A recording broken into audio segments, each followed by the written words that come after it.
The lavish room went dead silent, leaving only the crackle of the fireplace that cost $5,000. I stood there clutching my cheap gift bag as my grandmother asked a simple question that made my father turn pale. She asked if I liked the new house. My stepmother dropped her crystal glass, shattering it against the floor. They had no idea my answer would expose a decade of lies and burn their perfect world to the ground. My name is James Jones. I am 29 years old, and as I gripped the freezing steering wheel of my 1998 Ford F-150, I could not feel my fingers. The heater had died 3 weeks ago, right when the Chicago winter decided to become unforgiving. My breath formed thick white clouds inside the cab, fogging up the windshield, faster than the defroster could clear it. Outside, a blizzard was raging, burying the city under 6 inches of snow, but the cold inside my truck felt more personal. It was the kind of cold that settled into your marrow and reminded you with every shivering mile of exactly how much you did not have. I was a freelance landscape architect by trade, but that title felt like a cruel joke tonight. My hands, calloused and rough from laying stone and digging frozen earth, looked alien against the dashboard of a vehicle that sounded like it was coughing up its last lung. I downshifted as I turned off the main highway and entered Emerald Hills. The transition was immediate and jarring.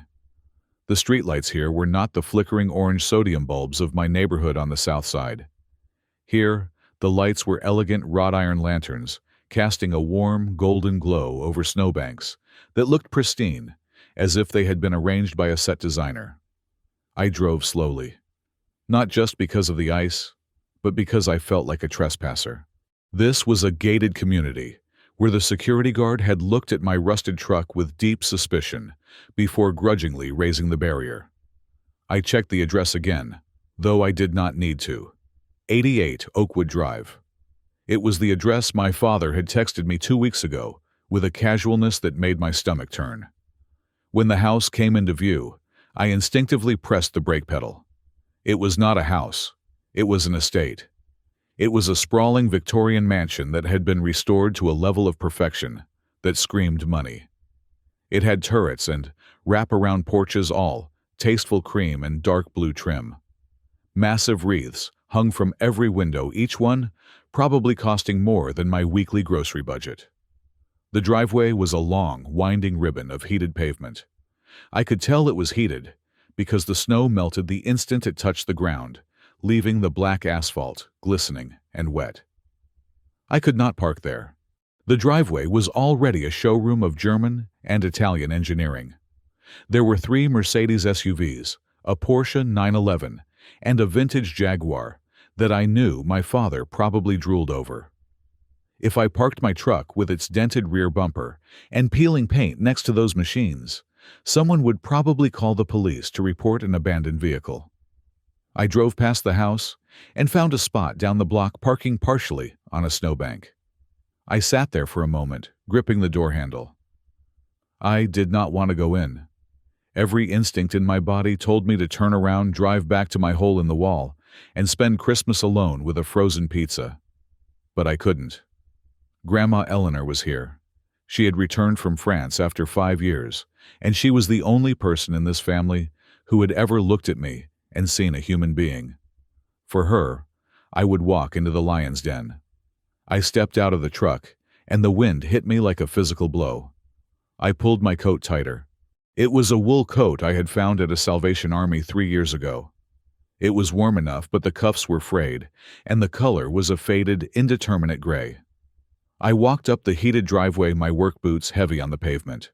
Through the massive bay windows, I could see the party in full swing. Crystal chandeliers sparkled like captured stars. Men in tuxedos and women in silk gowns moved around holding flutes of champagne. It looked like a scene from a movie I could not afford a ticket to watch. I reached the massive oak double doors and hesitated before ringing the bell. I could hear music inside a live string quartet playing Christmas carols. I took a deep breath, steeled myself, and pressed the button. The door swung open almost immediately. It was not a servant who answered, but Brenda, my stepmother. Brenda was 50, but she fought a daily expensive war to look 35. Tonight she was winning. She wore a floor-length emerald green gown that clung to her surgically enhanced figure, dripping in diamonds that caught the porch light. Her hair was a helmet of perfect blonde curls. When she saw me, her smile did not just fade. It vanished as if someone had cut the power. She did not say, "Merry Christmas." She did not say, "Hello, James." Her eyes, lined with heavy mascara, swept from the top of my wind-blown hair down to my scuffed work boots. It was a scan I was used to. It was an appraisal that returned a value of 0. "James," she said, her voice tight and low. She stepped partially into the doorway, blocking my view inside, as if she were trying to shield the guests from the sight of me. "You made it. We were worried you might have broken down again." "Merry Christmas, Brenda," I said, my voice hoarse from the cold. She looked down at my feet. "Those boots, are they muddy?" "I walked on the pavement," I said. "They're clean." "Well, wipe them anyway," she hissed, pointing a manicured finger at the doormat. "This is imported Italian marble in the foyer. Do not make a mess, James. We have important people here tonight. The mayor is here. Do not embarrass us." She stepped back, allowing just enough space for me to squeeze through. I wiped my boots until I felt ridiculous, then stepped over the threshold. The warmth hit me first. It was a dry, expensive heat scented with fresh pine needles, cinnamon, and the heavy floral perfume Brenda wore that cost $300 an ounce. The foyer was larger than my entire apartment. The floors were indeed marble, polished to a mirror shine that reflected the lights of a 12-foot Christmas tree standing in the center of the grand staircase. The banister was wrapped in garland and velvet ribbons. I felt instantly smaller. My coat felt shabbier. I felt the dirt under my fingernails even though I had scrubbed them for 20 minutes before leaving. This was a world of soft hands and easy laughter, and I was an intruder from the world of hard labor and silence. "Coat," Brenda snapped, snapping her fingers at a passing server. "Take his coat. Burn it if you have to," she muttered under her breath, turning her back on me before I could respond. I handed my coat to the server, who took it with the tips of his fingers, as if it were contagious. Now I stood there in my best clothes, a button-down shirt that was slightly too tight across the shoulders, and a pair of dress pants I had bought for a funeral 2 years ago. I walked further into the great room. The ceiling vaulted up 20 feet. A fire roared in a stone fireplace that was large enough to roast a whole pig. And there in the center of the room, holding court, was my father. Robert Jones looked the part of the successful patriarch. He was wearing a midnight blue velvet tuxedo jacket. His hair was silver and perfectly coiffed. He held a glass of dark red wine in one hand and was gesturing expansively with the other. A circle of men, business associates, neighbors, maybe even the mayor Brenda had mentioned, hung on his every word. I drifted closer, staying near the wall, grabbing a glass of water from a passing tray, just to have something to hold. "It wasn't easy, let me tell you," my father was saying, his voice booming with false modesty. "The market has been volatile, but you know me. When I see an opportunity for my family, I take it. I worked 18-hour days for the last 6 months to close the deal on this place. But look at it. It's worth every drop of sweat." "It's magnificent, Robert," one of the men said, clapping him on the back. "Truly a palace." "It is a legacy," my father said, nodding solemnly. "Something to pass down. That is what a man works for, right? His legacy." I almost laughed out loud. It would have been a bitter, ugly sound. 18-hour days? My father had not worked a full 8-hour day in 10 years. He spent his mornings golfing and his afternoons networking at the country club bar. The company he claimed to run, Nexus Global Solutions, was a shell, a middleman operation that moved paper around and skimmed fees. I knew he was struggling. I knew he had been rejected for loans. So how he was standing here claiming ownership of a mansion that must have cost $2 million was a mystery that made my head ache. I turned away, unable to stomach his performance. I looked for a quiet corner, somewhere I could disappear until Grandma Eleanor came down. That was when I saw Kevin. My half-brother was sprawled on a leather sofa near the window, ignoring the party entirely. He was 22, but he acted like a petulant teenager. He was wearing a designer hoodie that I knew cost $600 and sneakers that were worth more than my truck. He had a VR headset strapped to his face and was flailing his arms around, knocking over a vase of holly on the side table. A girl, looking bored and scrolling on her phone, sat next to him. "Kevin, watch the vase," the girl said. Kevin lifted the headset, revealing eyes that were glassy and red. "Chill, babe. It's just stuff. Dad will buy another one. You have to see this game room upstairs. It's sick. I got the new setup, the Omni treadmill thing. It's like $5,000. He didn't see me. He didn't see anyone. He lived in a bubble where things just appeared because he wanted them. He had never worked a day in his life. When I was 22, I was working 2 jobs to pay for community college classes because my father told me there was no money for tuition. I moved deeper into the shadows of a large bookshelf filled with leather-bound books that I knew nobody in this house had ever read. I leaned against the wall, the cold glass of water sweating in my hand. My mind drifted back to where I had woken up this morning. My apartment was a basement unit on the south side. It was 20 square meters of damp concrete and drywall. The landlord was a slumlord who refused to fix the pipes, so the walls were constantly weeping with moisture. The air smelled of mildew and old frying oil from the restaurant upstairs. This morning, I had turned on the shower and raced against the clock. I had exactly 5 minutes of lukewarm water before it turned ice cold. I had stood there shivering, scrubbing the grime of the work week off my skin with a bar of generic soap, listening to the rats scuttling in the ceiling. I had eaten a piece of toast for breakfast because I was saving money to buy a new alternator for the truck. And here I was, surrounded by people who threw away more food in a night than I ate in a month. The contrast was physically painful.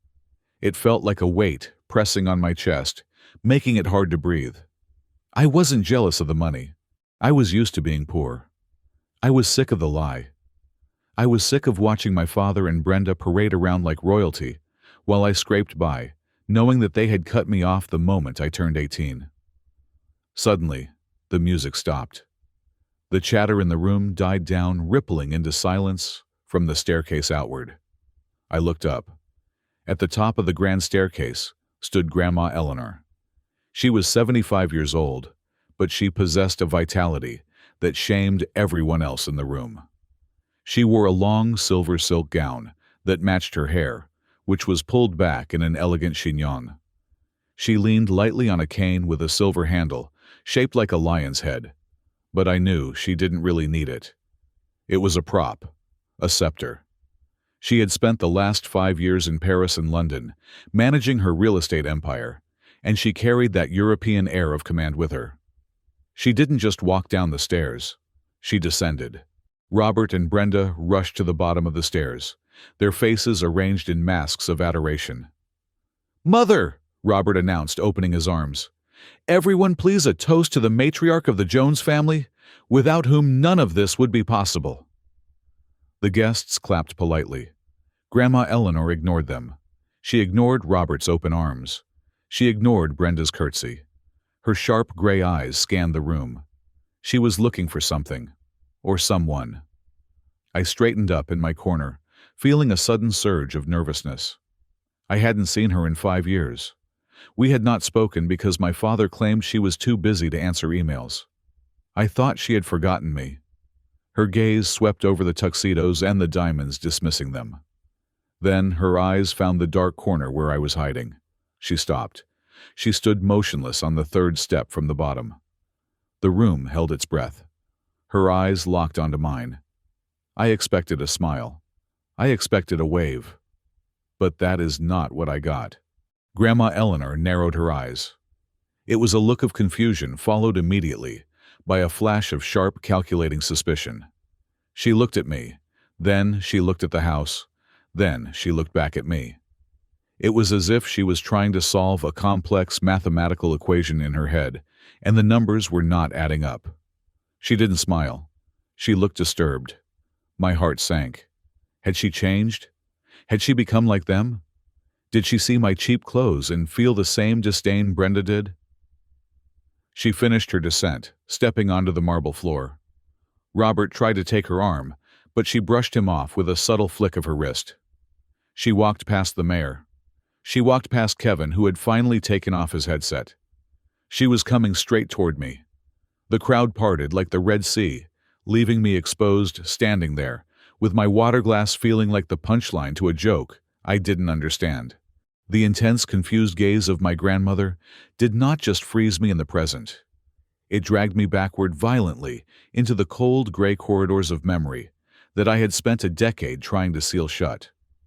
Seeing her standing there, looking at me as if I were a stranger, tore open the scar that had formed 15 years ago. I was 14 years old when the foundation of my life collapsed. It happened on a Tuesday.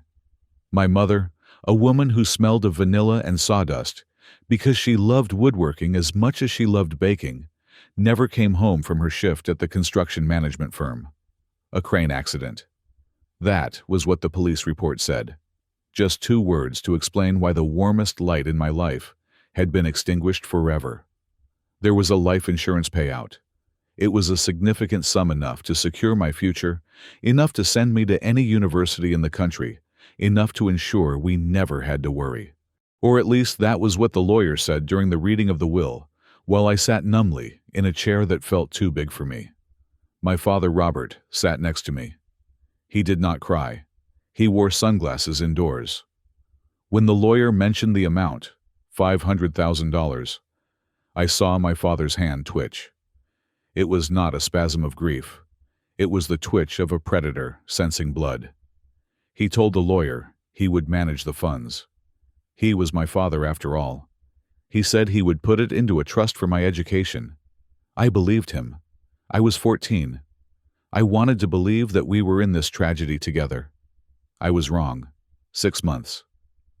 That was all it took for Robert to replace the memory of my mother with Brenda. Brenda did not walk into our lives. She invaded it. She brought with her a scent of sharp chemical perfume that overpowered the lingering smell of my mother's vanilla. She brought chaos disguised as high society. And she brought Kevin. Kevin was 7 years old, then a child with sticky hands, and a smile that he could turn on and off like a light switch, depending on who was watching. To my father, Kevin was the son he had always wanted, loud, demanding, and a reflection of Robert's own vanity. To them, Kevin was the prince. I became the ghost haunting the hallways of my own home. The house began to change. My mother's handcrafted bookshelves were hauled away, to the dump replaced by modern soulless chrome and glass. Her workshop in the garden was demolished to make room for a patio, where Brenda could drink wine with her friends. Then came the day that defined my adolescence. I came home from school to find my belongings packed into cardboard boxes in the hallway. My bedroom door was open, and inside, painters were already coating the walls in a bright, aggressive blue. "What is going on?" I had asked, dropping my backpack. Brenda stepped out of the room, wiping a smudge of paint from her finger. She didn't look at me. She looked through me. "Kevin needs more space," she said casually. "He is at that age where he needs a dedicated playroom for his toys and his video games. Your room has the best light." "Where am I supposed to sleep?" I asked, my voice trembling. "The garage," Robert said, walking up behind her.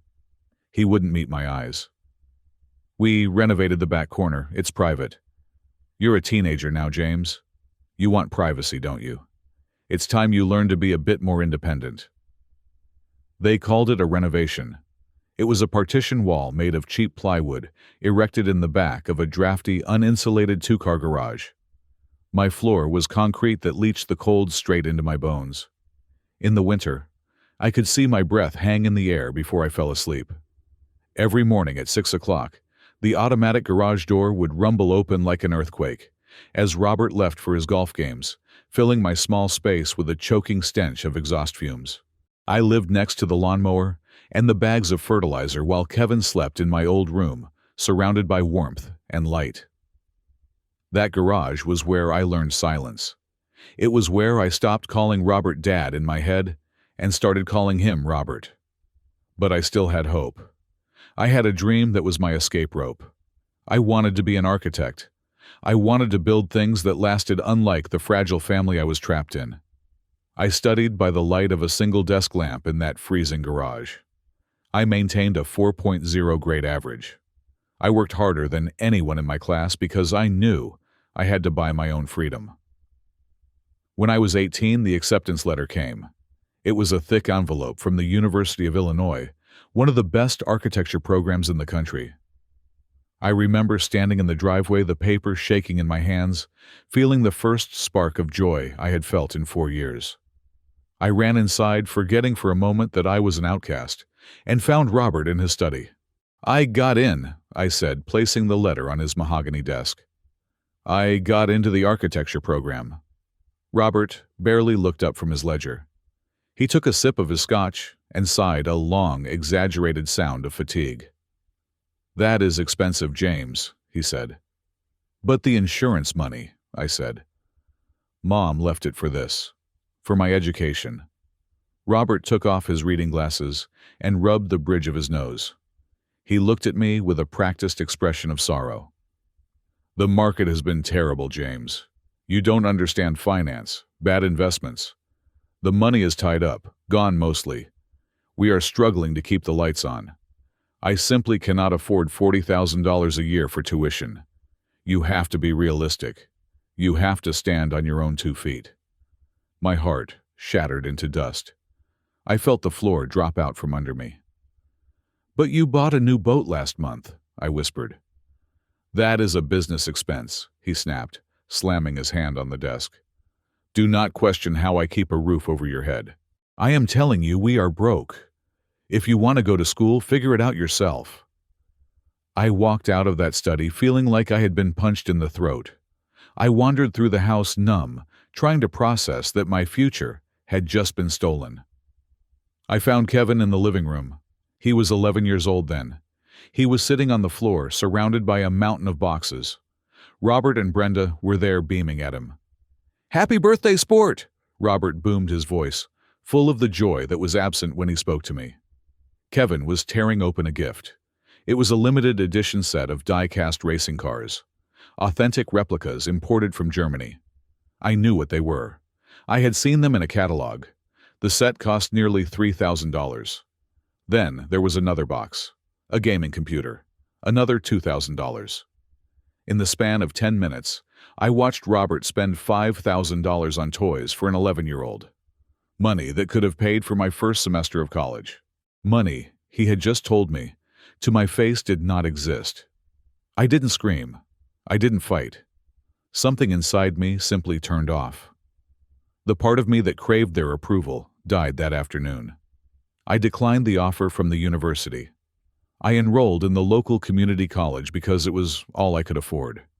To pay for it, I took a job at Constructo Corp as a general laborer. I went from holding a drafting pencil to hauling 80-pound bags of cement. I spent my days carrying bricks up, scaffolding, my hands bleeding and blistering until the skin grew hard and calloused. I would come home to my garage exhausted, covered in dust, and watch Kevin playing video games in the air-conditioned living room. I became a ghost in my own life. I worked, I studied, I slept. I avoided them. The only person I wanted to tell was Grandma Eleanor. She had always been kind to me. Before she moved to Europe to manage the family's international assets, she used to sneak me chocolates and tell me stories. I thought she would help me. I thought if she knew, she would save me. I sent her emails, dozens of them. "Dear Grandma, things are hard here. I miss you, Grandma. I got into architecture school, but Dad says there is no money. Grandma. Why don't you write back?" I sat at the old family computer in the den, typing out my heart-hitting send and praying. Days turned into weeks. Weeks turned into months. No reply ever came. Instead, Robert would casually mention at dinner, "Oh, I spoke to your grandmother today. She is so busy in Paris. She asked about you, Kevin. She barely mentioned James. I think she is disappointed you didn't get into a real university, son." He would say it, with a sympathetic smile, twisting the knife. I didn't know then that he had the password to the account. I didn't know that every night after I went to sleep in the garage, Brenda would log in and delete my sent messages before Grandma ever saw them. I didn't know they were blocking her address, so her replies, if she ever sent any, never reached my inbox. They built a wall of silence between us. They made me believe that the one person who loved me had abandoned me because I wasn't good enough. So I stopped trying. I stopped writing. I let the bitterness harden me like the concrete I poured every day. I accepted that I was alone. I accepted that I was the failure, the poor relation, the one destined to freeze in the garage, while the real family enjoyed the warmth. For 10 years, I carried that weight. I let it shape me. I became the man with the rough hands and the silent mouth, the man who drove a truck with no heater because he didn't deserve warmth. And now, standing in this $2 million lie of a house, looking at the grandmother who I thought had forgotten me, I realized I was still that 14-year-old boy in the garage. But as I looked at her, and she looked at me, the first crack in the wall appeared. Because the way she was looking at me, it wasn't disappointment. It was the look of someone who had been told a story that didn't match the picture in front of her eyes. It was the look of a woman who was beginning to smell the smoke. 2 years before that frozen night on the driveway of 88 Oakwood Drive, I was fighting a different kind of cold. It was the chill of financial desperation. I had finally gathered the courage to leave the manual labor jobs behind and start my own company, Green Earth Landscapes. I had the skills, I had the vision, and I had the drive. What I did not have was capital. I needed $15,000. It was a modest amount in the grand scheme of business, just enough to buy a used truck that did not leak oil, and a commercial-grade mower that would allow me to take on larger contracts. The banks had laughed at me because my credit score was inexplicably low, a mystery I would not solve until much later. So I swallowed my pride and went to see the one man who claimed to be a financial wizard. I went to see my father. Nexus Global Solutions occupied the entire top floor of a glass skyscraper downtown. The reception area was all polished chrome and white leather, designed to intimidate anyone who walked in. I sat there in my work clothes, feeling the receptionist's eyes, burning a hole in my dirty boots. When I was finally allowed into Robert's office, he didn't even stand up. He was sitting behind a desk that looked like the flight deck of a spaceship, staring at 4 different monitors displaying stock tickers. "Make it quick, James," he said, not looking away from the screens. "I have a conference call with Tokyo in 10 minutes. I stood in front of his desk, hat in hand, like a beggar in a Victorian novel. "I started a business, Dad," I said, trying to keep my voice steady. "Landscape architecture. I have a few small clients, but I need to expand. I need a loan. $15,000. I will pay you back with interest. I have a business plan right here." I placed the folder on his desk. He looked at it as if I had placed a dead rat on his blotter. He picked it up with 2 fingers, flipped it open, glanced at the first page for exactly 3 seconds, and then let it drop back onto the desk with a dismissive slap. "Landscaping," he snorted. "You mean cutting grass. You want to borrow money to be a gardener. It is design, Dad. Hardscaping, retaining walls, drainage systems. It is what I went to school for." Robert leaned back in his chair, a cruel smile playing on his lips. "James, look at you. You are 27 years old, and you are asking your father for money to buy a lawnmower. Do you know what Kevin is doing right now?" I did not answer. I did not want to know. "Kevin is in Bali," Robert said, gesturing to a framed photo on his desk of my half-brother holding a surfboard. "He is finding himself. He is exploring global culture so he can come back and join the firm with a fresh perspective. That is an investment. Kevin has the mind of a visionary. You have the mind of a laborer. You are not built for business, James. You are built for sweating." "I am asking for a loan, not a gift," I said. My teeth clenched so hard my jaw ached. "And I am telling you no," he said coldly. "I am doing you a favor.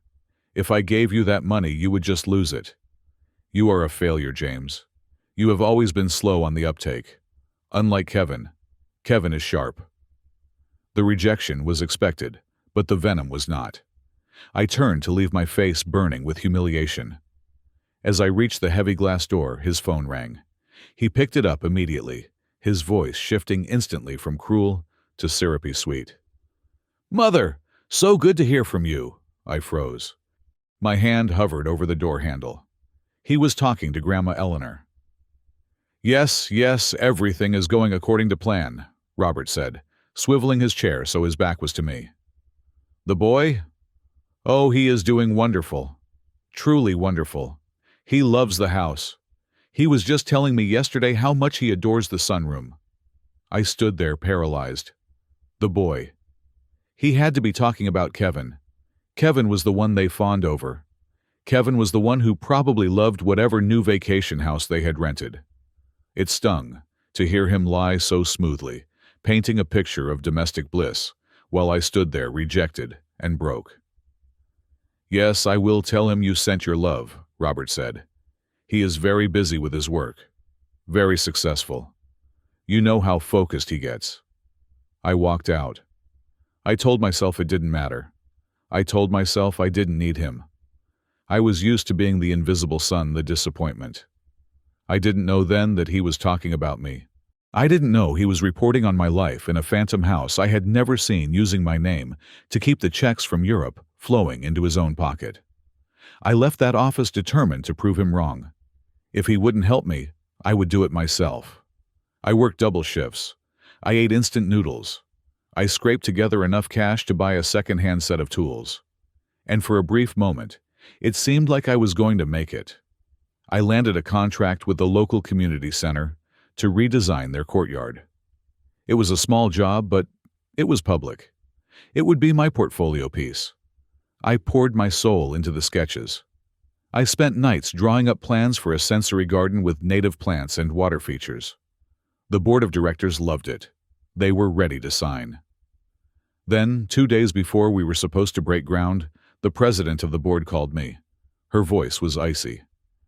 "Mr. Jones, we have decided to go in a different direction," she said.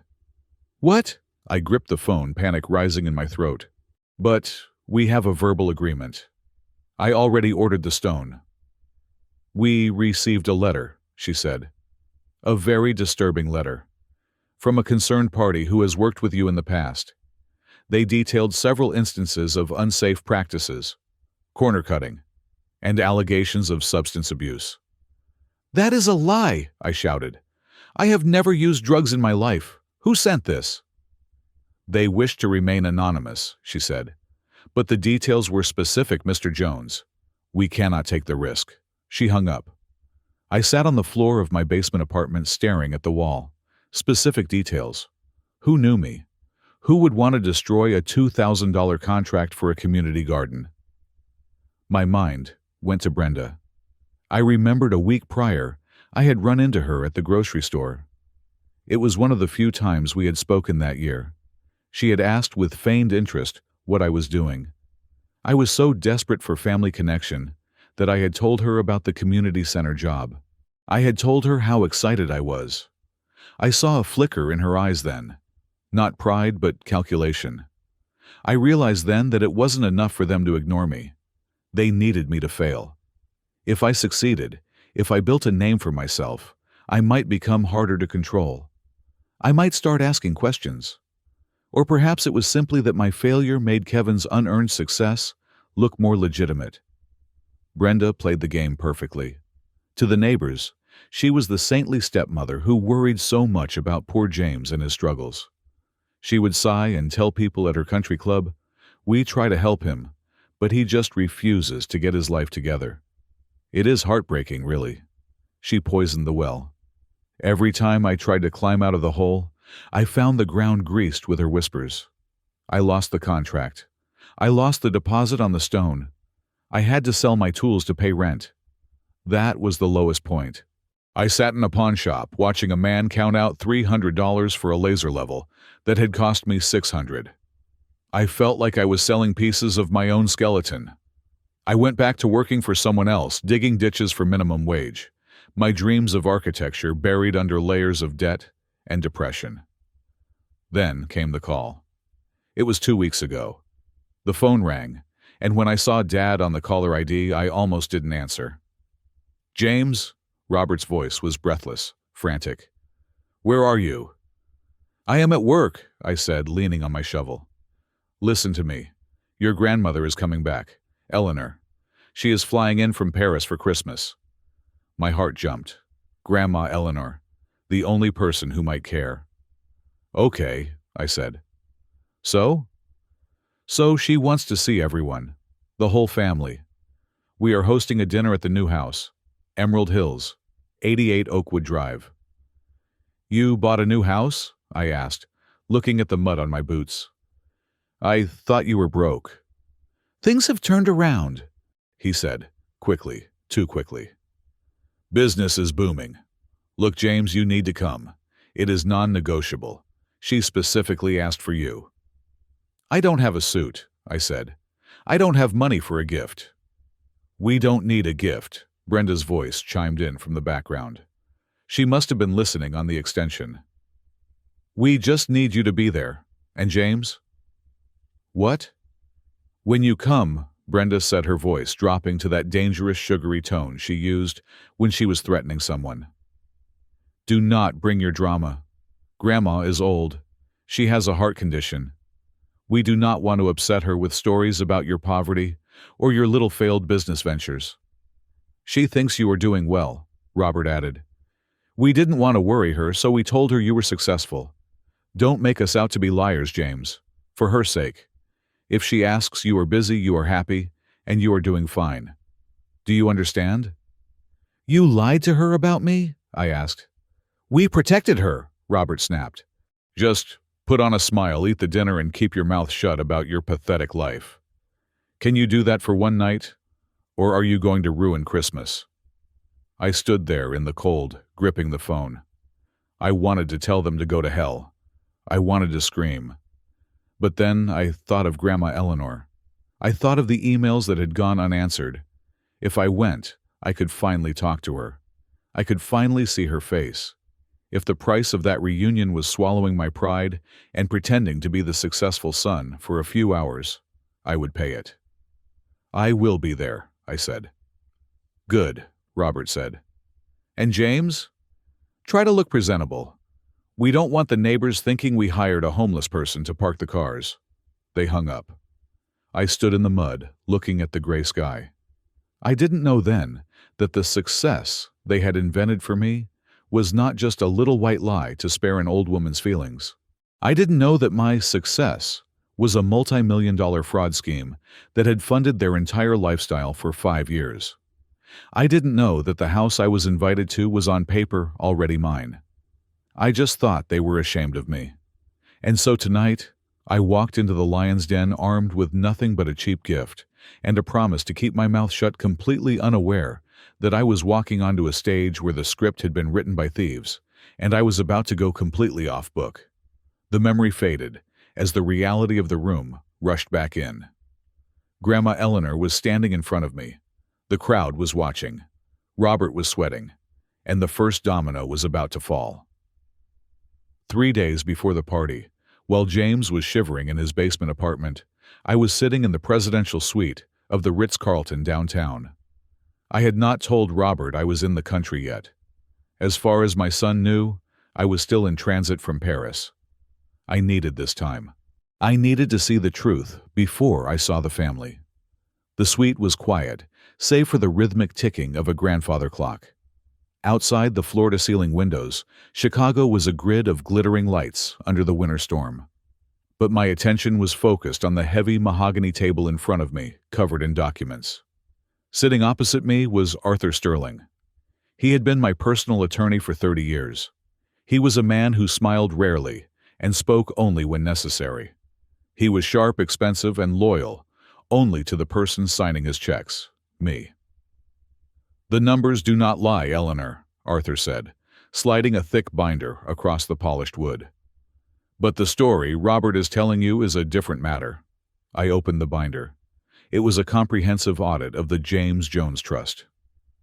5 years ago, I had made a decision. I knew James had a difficult start. I knew he was quiet, perhaps a bit lost after his mother died. I wanted to ensure he had a foundation. So I had instructed Arthur to wire $2 million to a dedicated account managed by Robert. The instructions were explicit. Purchase a property, 88 Oakwood Drive, renovate it, deed it to James Jones upon his 25th birthday. In the interim, provide a monthly stipend of $5,000 for his living expenses. It was to be my gift, a silent safety net. I looked at the monthly reports Robert had emailed me over the years. They were glowing. January 2024. Renovations complete. James is moving in. He is so happy, mother. March 2025. James hosted a dinner party. He is really coming out of his shell. The house looks beautiful. September 2025. James's architecture firm is taking off. He is grateful for your support, but is too busy to write. I turned the page to the photographs. Robert had sent them attached to the emails. There was a photo of a young man who looked like James, standing on the porch of the Oakwood house. But he was wearing sunglasses. He was looking away. In another, he was in the background of a family barbecue, blurry and out of focus. Arthur, I said, tapping a manicured fingernail on the photo. Does this look like a happy homeowner to you? Arthur adjusted his glasses. It looks like a staged photo, Eleanor. Or a digital manipulation. My forensic team analyzed the metadata. The date on this photo? It was taken 4 years ago. The other one?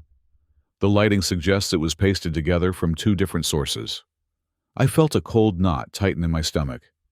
I had suspected something was wrong. The lack of direct communication from James had always bothered me. Robert said James was bad with email, or changed his number. But James had been a boy who wrote me poems when he was 10. People change, but they do not become strangers overnight unless someone builds a wall between them. Show me the report from the investigator, I said. My voice was calm, but my hands were trembling slightly. Arthur reached into his briefcase and pulled out a plain manila envelope. He hesitated before handing it to me. You are not going to like this, Eleanor. I took the envelope. I pulled out a stack of high-resolution photographs taken over the last 48 hours. The first photo showed a dilapidated brick building in a rough neighborhood on the south side. Graffiti covered the door. Bars were on the windows. Subject's current residence, the caption read, basement unit. The second photo showed James. He was not wearing a suit. He was wearing a neon yellow safety vest, shoveling snow off a sidewalk in front of a bakery. He looked exhausted. His face was gaunt, his cheekbones sharp enough to cut paper. The third photo was the one that broke me.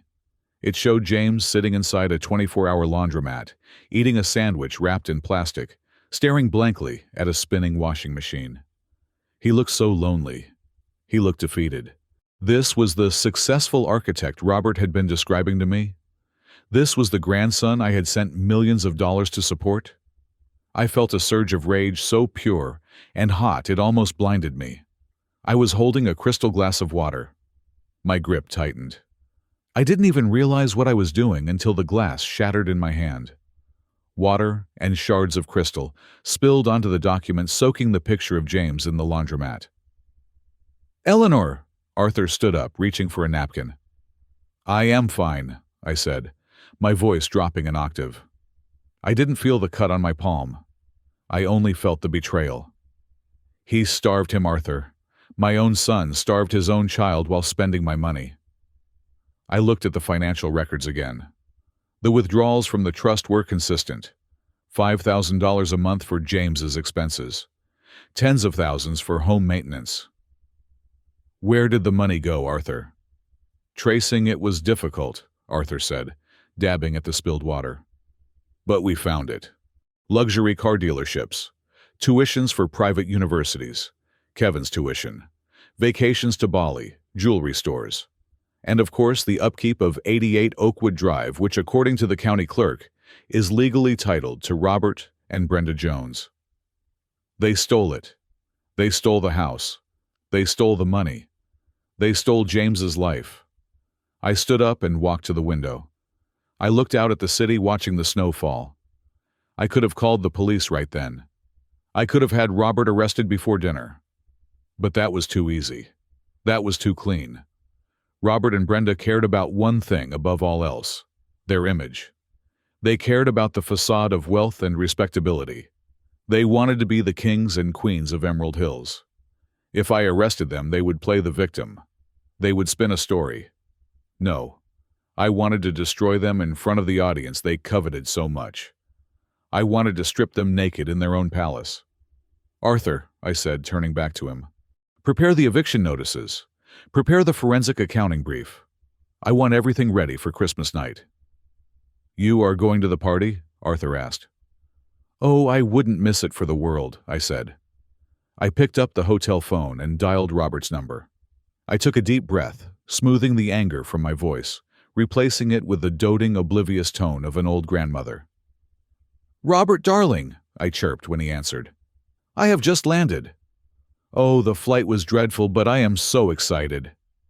"Mother," Robert sounded nervous. "We are getting everything ready. The house looks amazing." "I am sure it does," I said sweetly. "And James? Is he excited to see me? I am just so eager to see him in his beautiful home. I want to see the master bedroom, the library, all the things I bought for him." There was a pause on the line, a long, terrified silence. I could almost hear Robert's heart hammering against his ribs. Yes, he is thrilled," Robert stammered. "He is a bit shy about it, you know. He doesn't like to brag." "Modest boy," I said, just like his mother. "Well, I will see you on Christmas Day. Make sure everything is perfect, Robert. I want this to be a night we will remember forever. It will be, Mother. Ideally perfect." I hung up the phone. I looked down at the photo of James shoveling snow. I touched his face gently with my finger. "Hold on, James," I whispered to the empty room. "Just 2 more days. Grandma is coming to get you." Then I turned to Arthur. "Get the car ready. And Arthur, hire security. I have a feeling my son might get violent when the check comes due." The morning of Christmas Day at 88 Oakwood Drive felt less like a holiday celebration and more like a military operation run by a general who was rapidly losing his mind. The sun had barely risen over the snow-covered lawns of Emerald Hills when the staging crew arrived. My father and Brenda had not just decorated the house. They had hired a professional event management team to curate the illusion of a happy, cohesive family. I sat on a stool in the kitchen, drinking black coffee that tasted like mud, watching the absurdity unfold. A team of 3 women in black turtlenecks was currently rearranging the living room. They were removing Brenda's collection of modern abstract sculptures, which she usually claimed represented her complex soul, and replacing them with wholesome, rustic decorations. A porcelain nativity scene was placed on the mantel. A stack of antique board games, which I knew for a fact had never been opened, was artfully arranged on the coffee table to suggest that we spent our evenings laughing over Monopoly instead of retreating to separate corners of the house to avoid each other. Robert was pacing back and forth in the hallway, barking orders into his phone, while simultaneously snapping his fingers at the cleaning crew. He looked like a man on the verge of a cardiac event. His face was flushed, and a vein in his forehead was throbbing with a rhythm that matched the frantic ticking of the clock. "No, I want the family photos on the piano," he shouted at one of the decorators. "The ones from the ski trip in Aspen? Put them front and center." I watched as the woman placed a framed photo of Robert, Brenda, and Kevin smiling on a snowy mountain peak. I was not in the photo. I had not been invited on that trip. I had spent that Christmas working a double shift at a warehouse to pay my heating bill. Kevin came shuffling into the kitchen wearing silk pajamas that probably cost more than my entire wardrobe. He looked miserable. "Mom, do I seriously have to hide the rig?" Kevin whined, grabbing a croissant from a silver platter. "I am in the middle of a raid. My guild needs me." Brenda, who was frantically polishing silverware that was already clean, spun around and pointed a polishing cloth at him, like a weapon. "Kevin Arthur Jones, you will go upstairs right now and dismantle that electronic dungeon. If your grandmother sees you playing video games, She will think you are a child. You are supposed to be a budding entrepreneur. Did you put the books out?" "I put the stupid books out," Kevin grumbled, spraying crumbs everywhere. "Which books?" Robert asked, marching into the kitchen. "Did you put out the biographies of great leaders? The books on market strategy?" "I put out the ones with the leather covers," Kevin said, rolling his eyes. "I don't know what is inside them. They look boring. Can I at least keep my phone?" "Absolutely not," Robert said. "We are going to be a family today. We are going to talk. We are going to interact. And Kevin, if she asks about your university classes, what do you say?" Kevin recited the line in a monotone voice, like a hostage reading a ransom note. "I say that I am fascinated by the intersection of macroeconomics and global ethics, and I am considering a semester abroad to study emerging markets." "Good," Robert said, exhaling sharply. "And smile when you say it. You look like you are at a funeral." "I feel like I am at a funeral," Kevin muttered, shuffling back upstairs. Then Robert turned his attention to me. The frantic energy in his eyes focused into a sharp, critical beam. He looked me up and down, grimacing at my flannel shirt and jeans. "You cannot wear that," he said.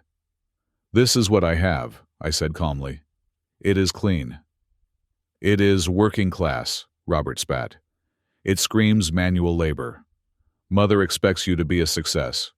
You cannot look like you just crawled out from under a lawnmower." He snapped his fingers, and Brenda rushed forward holding a garment bag. She unzipped it to reveal a suit that smelled faintly of mothballs and old cedar. It was a gray pinstripe suit that I recognized immediately. It was one of Robert's old suits from the 90s, back before he gained 30 pounds. "Put this on," Robert commanded. I looked at the suit. It was wide-shouldered, boxy, and completely out of style. It would hang on my frame like a tent. It was not a gift. It was a costume. They wanted me to be a prop. "No," I said. The kitchen went silent. The decorators stopped moving furniture. Brenda gasped. "Excuse me," Robert whispered, his face turning a dangerous shade of purple. "I said no," I repeated, standing up. "I am not wearing your old cast-offs, Robert. I brought my own clothes. I have a white shirt and a pair of black trousers. They fit me. They are mine. I am not going to play dress-up for you." "You ungrateful little—" Robert started taking a step toward me. "Robert, stop!" Brenda hissed, grabbing his arm. "We do not have time for a fight.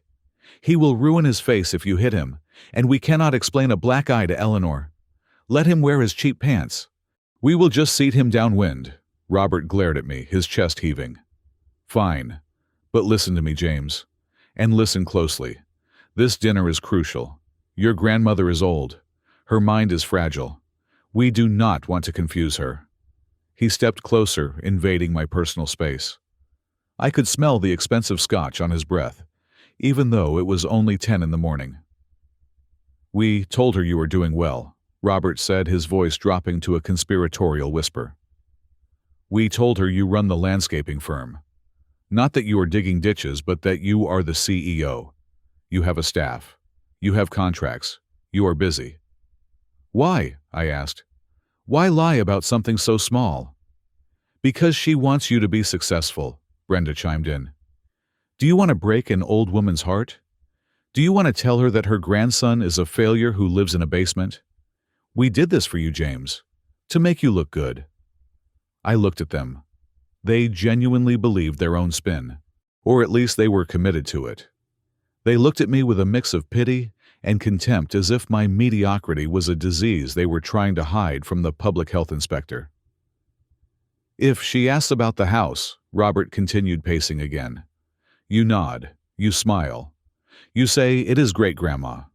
If she asks about the mortgage, you say, 'Dad handles the paperwork so I can focus on design.' Do not get into details. You are not smart enough to lie effectively, so keep it simple. Nod, smile, eat. Can you manage that?" "And if she asks me something specific?" I asked. "Defer to me," Robert said instantly. "Just look at me and I will jump in. We have a signal. If I touch my tie, you shut up. Understand. I felt a wave of nausea. The level of manipulation was staggering, but in my mind, I rationalized it. I thought they were just ashamed. I thought they were embarrassed that their eldest son was poor while they lived in luxury. I thought this was just another example of the Jones family vanity. I had no idea that the lie was not about saving face. It was about staying out of prison. I will not lie to her, I said quietly. But I won't volunteer anything. I will be polite. That is all we ask, Brenda said, checking her reflection in a toaster. Now go change. She will be here in 20 minutes. I went to the small guest bathroom on the first floor to change. As I buttoned my white shirt, I looked at myself in the mirror. I looked tired. The circles under my eyes were dark. My hands were rough, the knuckles scarred from a recent job laying brick in freezing temperatures. No amount of acting was going to hide the fact that I worked with my hands. When I came out, the stage was set.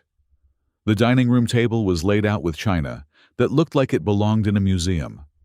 There were crystal glasses, silver candelabras, and a centerpiece made of fresh white roses.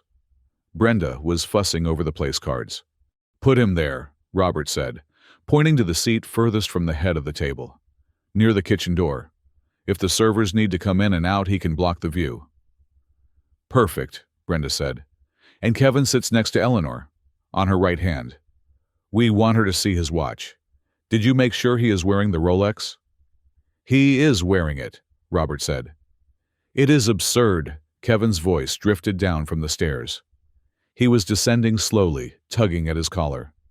He was wearing a navy blazer and slacks, and he looked like a child playing business executive. This watch is heavy, and I can't check my texts. Silence, Robert hissed. She is here. I see the car. Panic erupted. It was absolute chaotic panic. Robert ran to the mirror to check his hair. Brenda frantically smoothed her dress. Kevin slumped against the wall, looking bored. Places, Robert whispered, sounding like a stage manager on opening night. James, stand by the fireplace, but not too close, you will block the light. Kevin, stand by the door. Brenda, hold my arm. They arranged themselves in a tableau of domestic perfection. Robert put on a smile that was so wide, it looked painful. Brenda tilted her head at a compassionate angle. Kevin tried to stand up straight. I stood back near the bookshelf watching them. It was pathetic. It was hilarious. And it was deeply, deeply sad. The doorbell rang. Robert waited exactly 2 seconds, not too eager, not too slow, before opening the door. Mother! He exclaimed, his voice booming with fake joy. Welcome home. Merry Christmas. Eleanor, darling, Brenda shrieked, rushing forward to offer a cheek kiss. You look radiant. Europe has been so good to you. I watched from the shadows. Grandma Eleanor stepped into the foyer. She was wearing a heavy fur coat over her silver gown, snow dusting her shoulders. She looked regal. She looked powerful. And she looked completely unimpressed. She ignored Robert's outstretched hand. She turned her cheek slightly, so Brenda's kiss landed on the air. Robert, she said coolly. Brenda. She handed her coat to a server without looking at him. Then she stepped past them. She walked right through their meticulously crafted welcome committee. Kevin, she said, nodding at my brother. Sup, Grandma, Kevin said before catching Robert's glare. I mean, good evening, grandmother. Pleasant journey? She gave a small, dry chuckle. Adequate, Kevin. You have grown. I see you are enjoying the fruits of your studies. She glanced at the gold Rolex on his wrist. Then she stopped. She scanned the room. Robert stepped in front of her. Mother, come into the lounge. I have a vintage Pinot Noir breathing for you. We have so much to update you on regarding the company and... Where is he? Eleanor cut him off. Her voice was not loud, but it silenced the room instantly. She looked past Robert's shoulder. She looked past the expensive furniture. She found me. I was standing by the fireplace feeling like an intruder in my own family. Grandma Eleanor's face softened. The mask of the Iron Lady melted away, revealing something fragile and tender underneath. She walked toward me.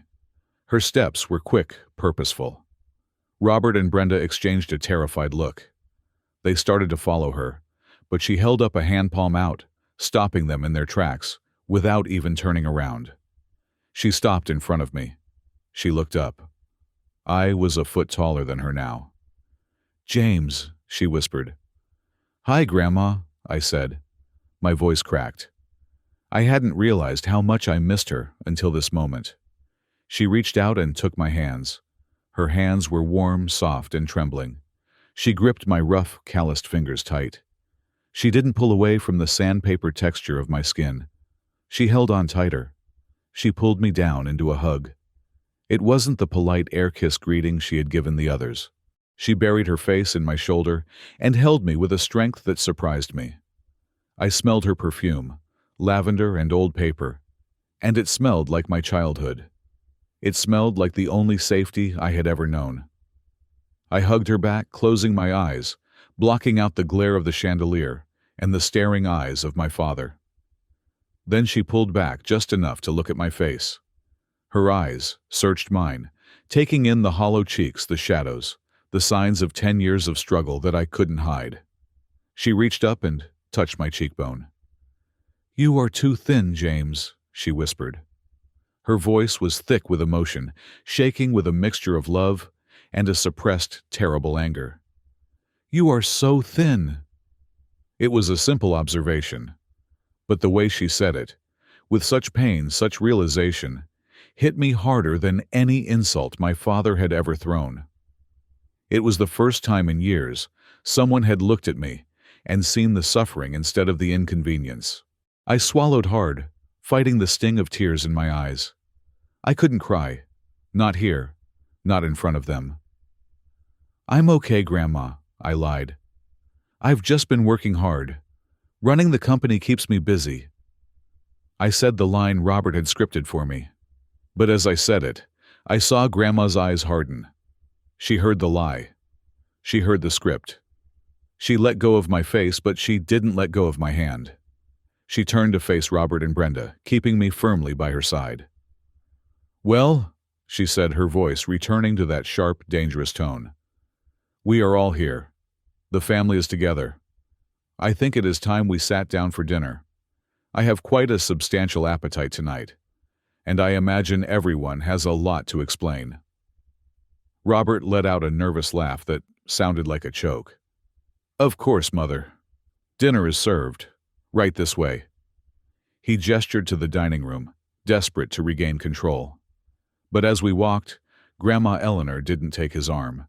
She kept her hand tucked into the crook of my elbow, walking into the dining room with the failure of the family leaving the successes, trailing behind us like anxious servants. The transition from the hallway to the dining room felt less like moving between rooms and more like stepping onto a set designed for a high-stakes drama. The air grew heavier, thick with the sense of roasted rosemary truffle oil, and the underlying acrid tang of fear radiating from my father. We took our seats. The table was a slab of polished mahogany that stretched out like a runway. It was laden with enough food to feed the entire neighborhood I lived in for a week.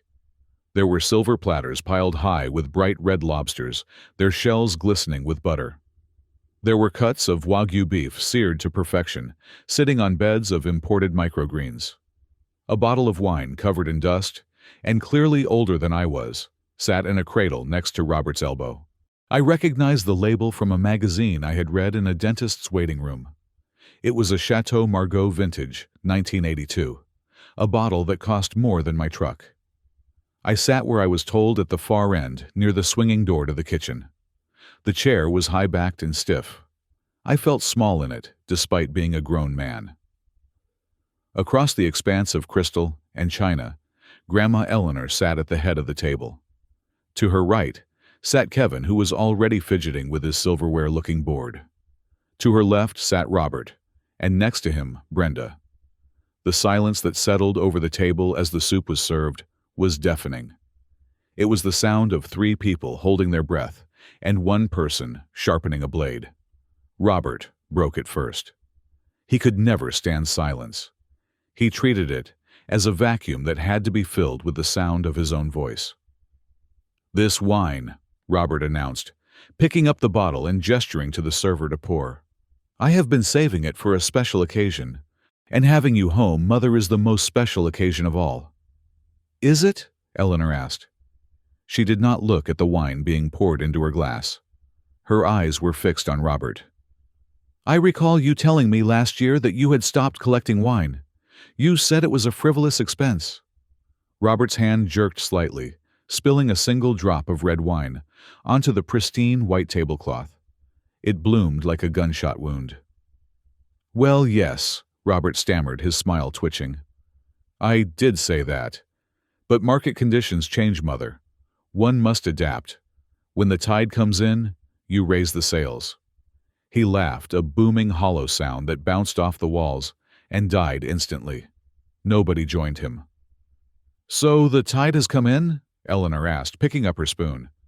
"Nexus Global Solutions is doing well then?" "Better than well," Robert said, puffing out his chest.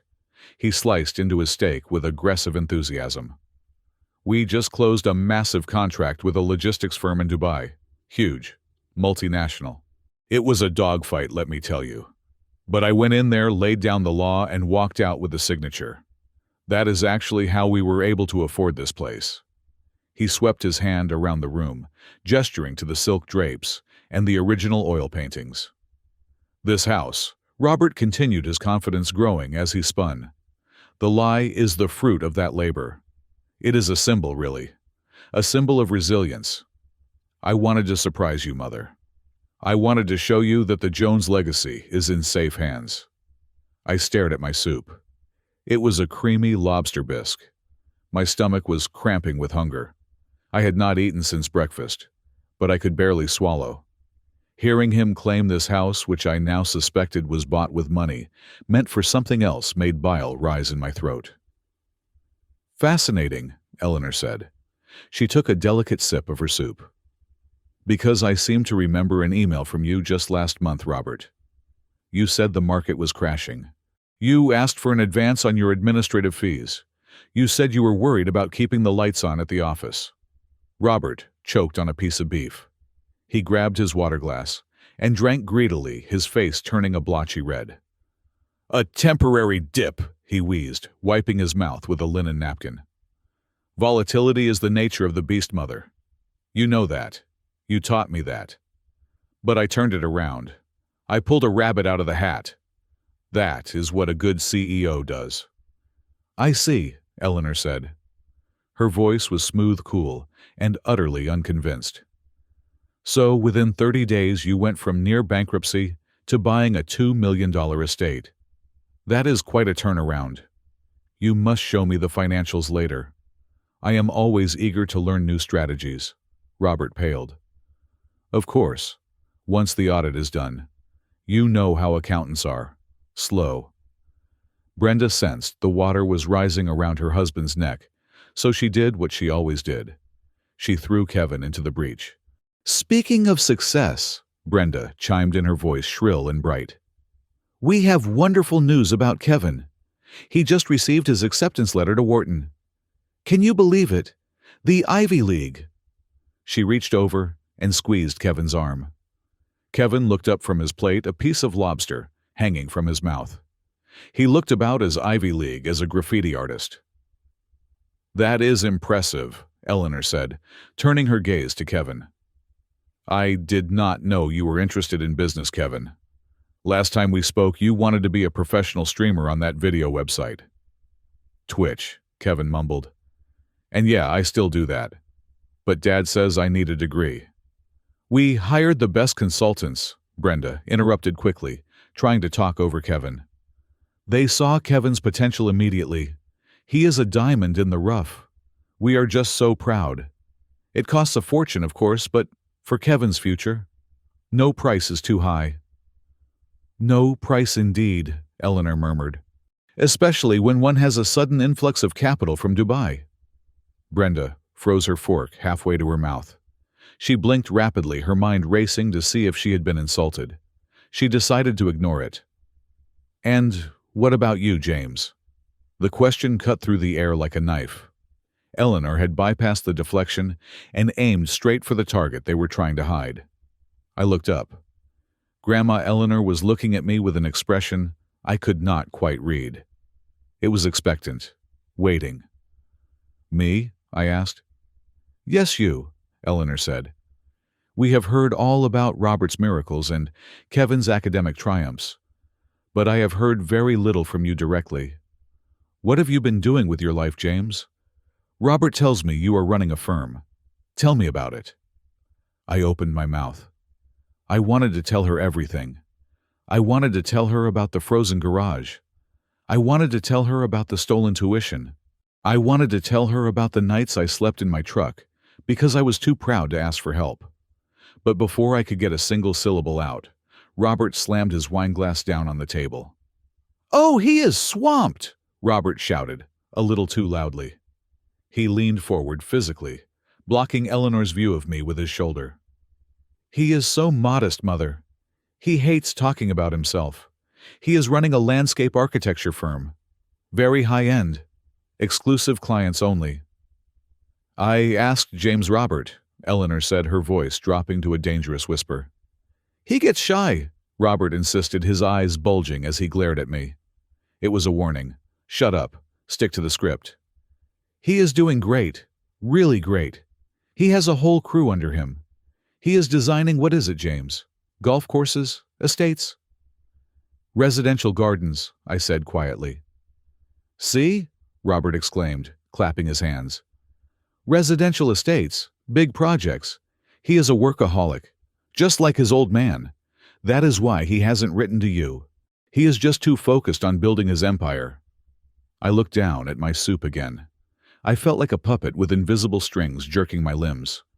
I was 29 years old, a grown man who had survived winters that would kill a lesser person, and yet here I was, letting my father speak for me like I was a toddler. The shame was a physical heat in my chest. "Is that true, James?" Eleanor asked. "You are too busy to write to your grandmother?" I gripped the spoon until my knuckles turned white. "I have been working hard, Grandma, trying to make something of myself." "He is crushing it," Kevin mumbled, around a mouthful of Wagyu. "Crushing it so hard he drives a truck that sounds like a lawnmower having a seizure." Kevin snickered. He thought he was funny. He thought he was scoring points. Under the table, I saw Brenda's leg snap out. Her high heel connected with Kevin's shin with a solid thud. "Ow!" Kevin yelped, dropping his fork. "What the hell, Mom?" "Watch your language," Brenda hissed, her smile never leaving her face. "Kevin is joking, Mother. He loves James's vintage truck. It has character. We offered to buy James a new car, of course. A Mercedes, perhaps. But he refused. He is so sentimental about that old heap." "I like my truck," I said. It was the first honest thing I had said all night. It earned me every dollar I have. "Which isn't many," Kevin muttered under his breath, rubbing his shin. Then it happened. Grandma Eleanor was holding her soup spoon. She was not eating. She was just holding it, watching us. Watching Robert sweat. Watching Brenda kick her son. Watching me shrink into my chair. She opened her hand. The silver spoon fell. It hit the side of her porcelain bowl with a sharp, violent clatter that sounded like a gunshot in the silent room. Then it bounced onto the table and spun, ringing loudly against the wood before coming to a rest. Nobody moved. Robert stopped chewing. Brenda froze. Kevin looked up wide-eyed. Eleanor did not apologize. She did not pick up the spoon. She simply folded her hands on the table and looked at Robert. "The house," she said. The subject change was abrupt. It was not a question. It was a command. "Excuse me," Robert asked, his voice trembling. "This house," Eleanor repeated, looking around the room. 88 Oakwood Drive. It is a Victorian restoration, is it not? Queen Anne style, late 19th century. It has a wrap-around porch, a turret, and original stained glass windows." "Yes," Robert said, wiping sweat from his upper lip. "It is a masterpiece, historic." "Who chose it?" Eleanor asked. Her eyes locked onto his. "It is a very specific taste, Robert. You have always preferred modern architecture. Glass and steel. Cold things. This house has warmth. It has history. It does not feel like you." Robert swallowed hard. He looked at Brenda for help, but she was busy staring at her plate, refusing to make eye contact. He was on his own. "Well, we evolved," Robert lied. "Tastes change, Mother. Brenda and we wanted something with roots. Something grounded. We spent 6 months looking for this place. We looked at 50 properties. Didn't we, Brenda?" 50, Brenda echoed weakly. "At least. And when we saw this one," Robert continued, gaining momentum, "we just knew. We walked in the door and I said, 'This is it. This is the Jones Manor.' It took months of negotiation. The previous owners were difficult, but I ground them down. I got the deal done because that is what I do." He picked up his wineglass and took a large gulp, trying to wash away the dryness in his throat. "So you chose it," Eleanor said softly. "You and Brenda. Alone." "Absolutely," Robert said. "A labor of love." "Interesting," Eleanor said. She leaned back in her chair, a strange, cold smile playing on her lips. "Because I find it remarkable that you chose a house that fits the exact specifications of a dream James described to me in a letter 15 years ago." Robert froze. The glass stopped halfway to his mouth. What? When James was 14? Eleanor said, not looking at me but keeping her eyes on Robert. "Just before his mother died. He wrote to me. He sent me a drawing. He said, 'Grandma, when I grow up I want to live in a house with a round tower and a porch where I can watch the rain. I want it to be on a hill with oak trees.' Do you remember that, James?" I stared at her. I did remember. I had drawn that house on the back of a math homework sheet. I had mailed it to her in Paris back when we still talked, back before the silence. "I remember," I whispered. "Coincidence," Robert blurted out. His voice was high-pitched, bordering on hysterical. "Pure coincidence. There are lots of houses with towers. It is a common style." "Is it?" Eleanor asked. "And is it also a coincidence that the deed to this house was transferred on the exact date I wired $2 million to a trust fund account?" The room went dead. This was it. The air left the room.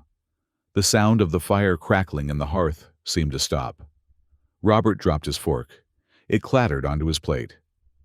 "Trust fund?" Kevin asked, looking between his parents. "What trust fund? I thought you said we won a lawsuit." "Shut up, Kevin," Robert whispered. He was looking at Eleanor with pure terror. The mask was slipping. The arrogant CEO was gone, replaced by a frightened child caught with his hand in the jar. "Mother," Robert began, his voice shaking. "You are confused. You are jet-lagged. We can discuss business tomorrow. Tonight is for celebration." "I am celebrating," Eleanor said. Her voice was ice. "I am celebrating the truth, and I am just getting started." She reached down beside her chair and picked up a thick leather briefcase that I hadn't noticed before. She placed it on the table, right next to the lobster platter. The heavy thud of the leather against the wood echoed like a judge's gavel. "You said you spent 6 months finding this house," Eleanor said, clicking the latches of the briefcase open. "You said you negotiated. You said you bought it with your own money." She opened the lid. "James," she said, finally turning to me, "I think it is time you saw what was inside your Christmas present." Grandma Eleanor stood up. The motion was fluid and silent, yet it commanded more attention than if she had fired a pistol into the ceiling. She did not look at the papers in the briefcase she had just opened. She did not look at the terrified faces of my father and stepmother. She simply pushed her chair back the legs, sliding noiselessly over the imported Persian rug, and began to walk. She moved around the perimeter of the dining room with the slow, deliberate pace of a museum curator inspecting a potentially fraudulent exhibit. She ran her hand along the wainscoting. She touched the velvet curtains. She paused to admire the intricate crown molding that lined the ceiling. Every eye in the room followed her. Robert was frozen, his napkin halfway to his mouth, a bead of sweat tracking a slow, shiny path down his temple. Brenda was gripping the edge of the table so hard, her knuckles looked like polished ivory. Kevin just looked confused, his eyes darting back and forth like he was watching a tennis match. He did not understand. I remained seated, my heart hammering against my ribs. I felt a strange cocktail of dread and anticipation. I knew something monumental was happening, but I could not see the full shape of it yet. Grandma Eleanor stopped at the sideboard where a silver service set was displayed. She picked up a heavy crystal decanter, examined it in the light, and placed it back down with a definitive click. "Architecture is a fascinating thing," she said, her voice conversational, but carrying a terrifying weight. "It is all about foundations. If the foundation is rotten, it does not matter how much gold leaf you paint on the walls. The structure will eventually collapse." She turned and looked at Robert. "Do you know why I specifically like this house, Robert? Why I approved the purchase?" Robert swallowed. The sound was audible in the silence. "Because it is grand? Because it suits the family status?" "No," Eleanor said. "Because of the address. 88 Oakwood Drive." She resumed her pacing. She walked behind Brenda's chair. I saw my stepmother flinch her shoulders, hunching up as if she expected a blow. Eleanor did not touch her. She walked past Kevin, who shrank away from her presence. Then she stopped behind me. I felt the heat of her presence at my back. I smelled her lavender perfume, sharp and clean, cutting through the heavy aroma of the roast beef. She placed her hands on my shoulders. Her grip was firm, grounding. It felt like an anchor. "I remember the day I wired the money," Eleanor said softly, speaking to the room but looking down at the top of my head. "It was 5 years ago. I sent a very specific sum, $2.2 million. I sent it with a very specific instruction attached to the bank transfer." She paused. The silence stretched thin, vibrating with tension. "I wrote, for the purchase of 88 Oakwood Drive, a graduation gift for my grandson James Jones, to be held in trust until he finds his footing." The reaction was visceral. Robert choked. It was not a polite cough. He inhaled a mouthful of the vintage red wine he had been sipping, and it went down the wrong pipe. He sprayed a fine mist of crimson droplets onto the white tablecloth. He doubled over, hacking and wheezing, clutching his chest. Brenda jumped, her hands spasming. The silver fork she had been holding clattered onto her china plate, spinning wildly, before falling onto the floor with a metallic ring.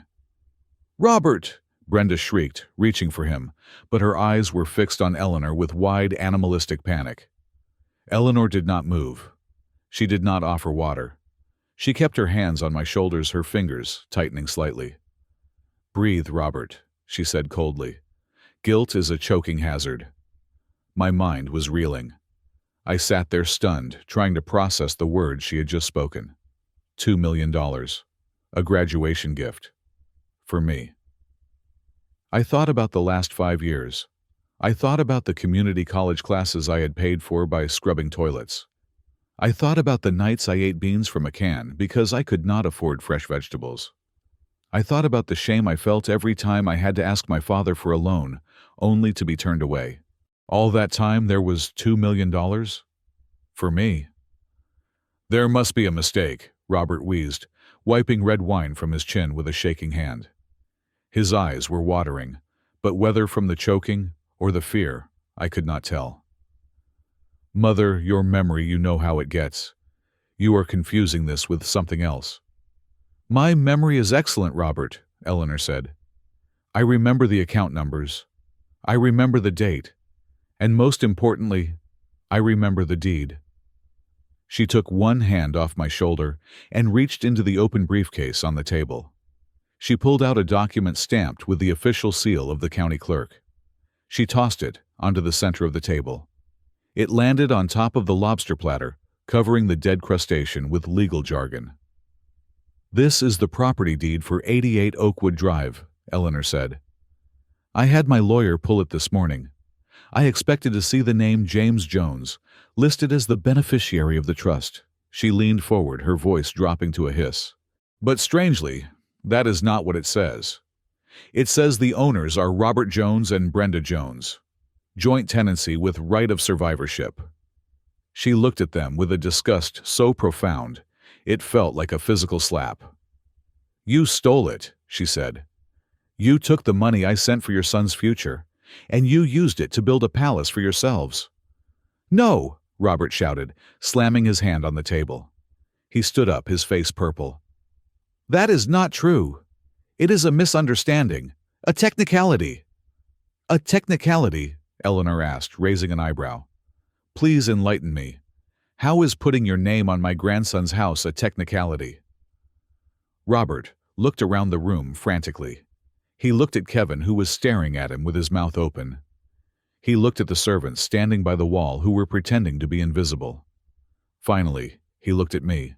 His eyes were desperate. They were pleading. And then, in a split second, they shifted. They became cunning. It was for his own good, Robert yelled, pointing a trembling finger at me. Look at him, Mother. Look at James. He is not responsible. He has never been responsible. He has bad credit. Terrible credit, I blinked. What? I whispered.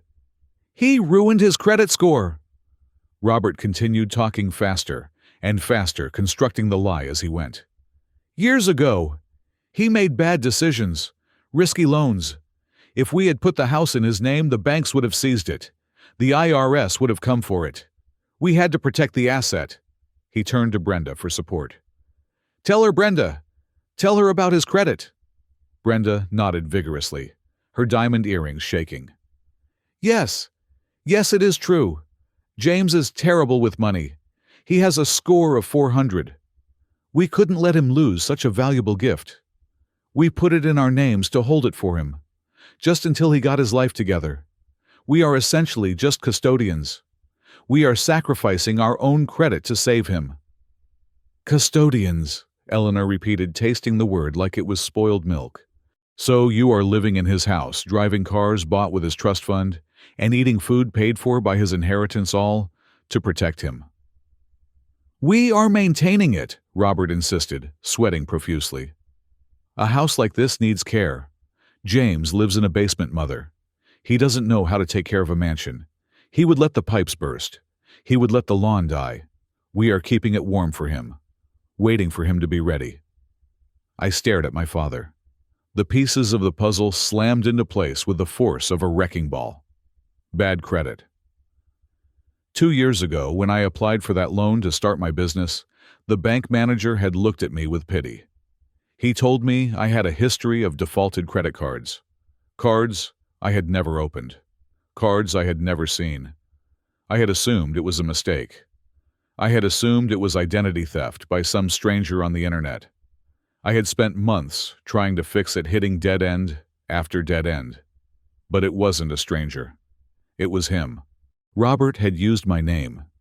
He had used my social security number, which he had access to since I was a child, to open lines of credit. He had maxed them out to fund his lifestyle, to keep his failing business afloat, to buy Kevin his toys. He had destroyed my financial name before I even had a chance to build it. And now he was using the ruin he created as the justification for stealing my inheritance. It was a perfect sick circle. He broke my legs and then stole my car because I couldn't drive. My breathing became shallow. The room seemed to tilt. I looked at the crystal chandelier above me, feeling like it was about to crash down. James? Grandma Eleanor's voice cut through the roaring in my ears. She squeezed my shoulder again. This time, her grip was not just comforting. It was demanding. She was calling me back to reality. James, she said again. Did you know about this? Did you know your credit was the reason you do not own this house? I looked up. I looked at Robert. He was making desperate signals with his eyes.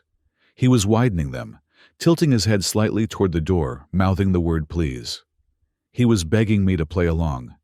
He was banking on the fact that I was the quiet one, the obedient one, the one who would take the hit to save the family from embarrassment. I looked at Brenda. She had stopped trembling and was now glaring at me, a silent threat in her eyes. Don't you dare, her expression screamed. Don't you dare ruin this. I looked at Kevin. He looked scared. He was looking at me like he was seeing me for the first time, realizing that the brother he had mocked for being poor was actually the one paying for the shirt on his back. Finally, I looked at Grandma Eleanor. She had moved around to the side of my chair so she could look me in the face. Her expression was fierce. There was no pity in it. There was only a challenge. She was handing me a weapon and she was waiting to see if I had the courage to pull the trigger. "James," she said, her voice clear and ringing in the silent room. "I want to hear it from you. At this Christmas dinner in front of your father and your stepmother. I want the truth." She gestured to the room. The soaring ceilings, the silk wallpaper, the roaring fire, the table piled with stolen luxury. "Do you like the new house, James?" she asked. "Do you like the home that I gave to you?" The question hung in the air. It was not just about architecture. She was asking if I accepted their version of reality. She was asking if I was willing to continue being the victim. She was asking if I was ready to take back what was mine. Time seemed to slow down. I could hear the wind howling outside, battering against the sturdy Victorian windows.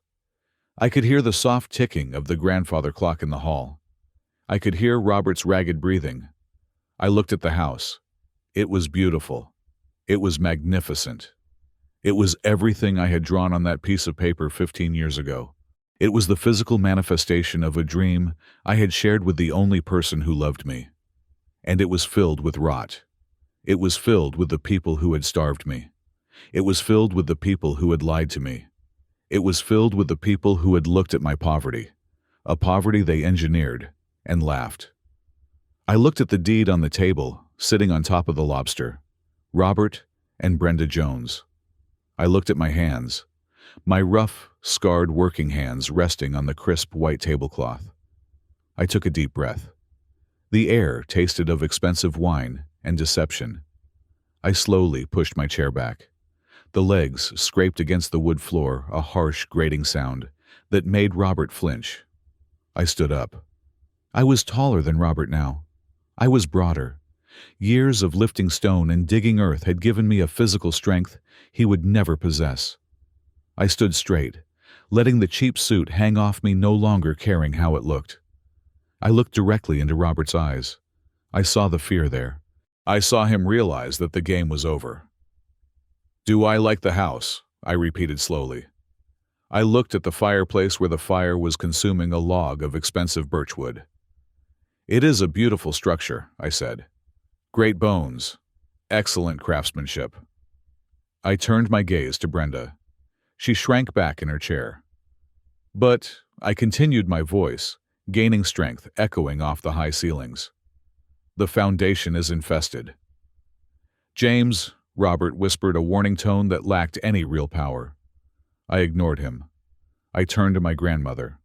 I looked into her gray eyes, and for the first time in 15 years, I let the mask fall completely. I let her see the anger, the hurt, and the steel that had formed underneath it all. "No, Grandma," I said clearly. "I don't like this house." Robert let out a sound like a dying balloon.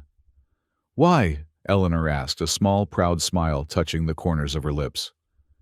"Because," I said, pointing a finger at my father, "it belongs to a thief." For a moment time did not just slow down, it shattered.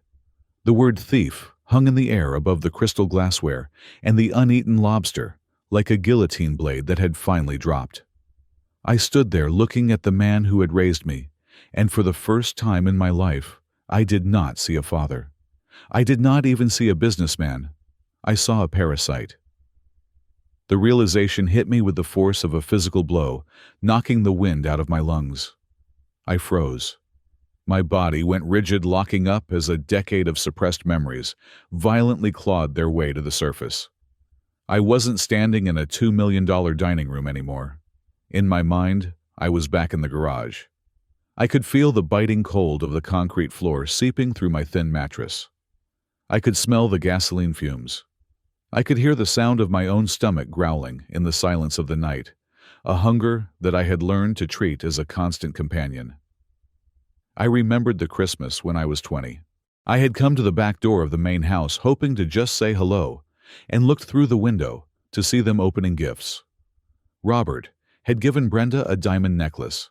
Kevin had received a brand new car.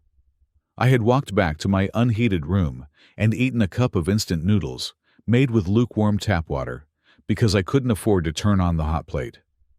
I had thought I was poor because I was unlucky. I had thought I was struggling because the world was hard. But it was not the world. It was them. Every shiver I had endured, every meal I had skipped, every humiliating rejection from a bank. It was all funded by them. They had feasted on my future. They had warmed themselves by burning my opportunities. The suit Robert was wearing, the wine he was drinking, the roof over his head, it was all mine. It was the love of my grandmother transmuted into luxury for the people who hated me. The rage that rose up in me was not hot. It was cold. It was absolute. It was the kind of anger that clarifies everything. I looked at Robert. He was gripping the table, his face a mask of terror and fury. He opened his mouth to speak, to spin another web, but I did not let him. "You said I had bad credit," I said. My voice was low, steady, and terrifyingly calm. "You told the bank and you told Grandma just now that the reason the house is in your name is because my credit score is 400. "It is!" Robert shouted, his voice cracking. "You are irresponsible. You missed payments." "I never had a credit card, Robert," I said, taking a step toward him. "I never took out a loan until 2 years ago. So how could I have a history of bad debt dating back to when I was 18? Robert's eyes darted around the room. He looked like a trapped rat looking for a sewer grate. "I don't know," he stammered. "Identity theft, it happens all the time. Someone must have stolen your information." "Yes," I said. "Someone did. Someone who had access to my social security card. Someone who had my birth certificate in his safe. Someone who needed capital to prop up a failing business and didn't care if he burned his son's name to get it." I leaned over the table, placing my hands flat on the white cloth. "You opened those accounts, didn't you, Dad? You used my name to leverage loans for Nexus Global Solutions because your own credit was shot. You maxed them out. You defaulted on them. And you let me take the fall." "That is a lie," Robert screamed. "You are drunk. You are hysterical. Mother, do not listen to him. He is making this up. He has always been jealous of my success." "Success?" I laughed. It was a dark, jagged sound. "What success? This house, this food? It is all Grandma's money. You haven't made a successful deal in 10 years. You are a fraud, Robert. You are a con artist." Brenda stood up so abruptly, her chair tipped over backward, crashing onto the floor with a deafening bang. "Shut up!" she shrieked. Her face was twisted into an ugly snarl, the veneer of the sophisticated socialite completely gone. "How dare you speak to your father like that? After everything we have done for you, we took you in. We fed you." "You fed me?" I turned my gaze to her. "You moved me into a garage, Brenda. You made me pay rent to live in a storage unit when I was 16. You threw away my mother's photos." "Because you are ungrateful," Brenda yelled. She was pointing a shaking finger at me, her diamond bracelet flashing in the light. "You have always been a burden, a dark cloud over this family. You are mentally unstable. That is why we had to manage your money. You would have wasted it on drugs or gambling." "I work 12 hours a day," I said. "I have never touched a drug in my life, and the only people gambling here are you two. You gambled that Grandma would never come back. You gambled that I would stay quiet forever." I turned away from them. They were not worth my breath anymore. I turned to the one person who mattered. Grandma Eleanor was sitting perfectly still. She had not moved a muscle during the shouting match. Her eyes were locked on mine, shining with unshed tears and a fierce, burning pride. "Grandma," I said, my voice softening, "I need you to know the truth. Not their truth. The real truth." I took a breath, fighting to keep my voice steady. "I have never lived in this house. I have never spent a single night under this roof. I didn't know you sent money. I didn't know you bought this place. I thought you had forgotten about me." "I never forgot you, James," she whispered. "I live on the south side," I continued. "I rent a basement apartment that floods when it rains. I drive a truck that I fixed myself with parts from a junkyard. I am not a CEO. I am a landscape architect, but mostly I shovel snow and lay bricks because I can't get a business loan. I can't get a loan because my credit was destroyed before I was even old enough to drink." I gestured to the lavish spread on the table. "I came here tonight because I wanted to see you. That is the only reason. I wore this suit because they told me I would embarrass the family if I wore my own clothes. They told me to lie to you. They gave me a script. They said if I told you I was poor, it would break your heart." "He is lying!" Brenda screamed again, grabbing a wineglass and hurling it at the wall. It shattered, spraying red wine over the silk wallpaper, like blood. "He is sick. He is a pathological liar. He is jealous of Kevin. He wants what Kevin has." At the mention of his name, Kevin looked up. He had been staring at his phone or pretending to trying to disappear into the screen. But he looked pale. "Wait," Kevin said. His voice was small, confused. Everyone stopped. Even Brenda paused in her hysterics. "What did you say?" Kevin asked, looking at his mother.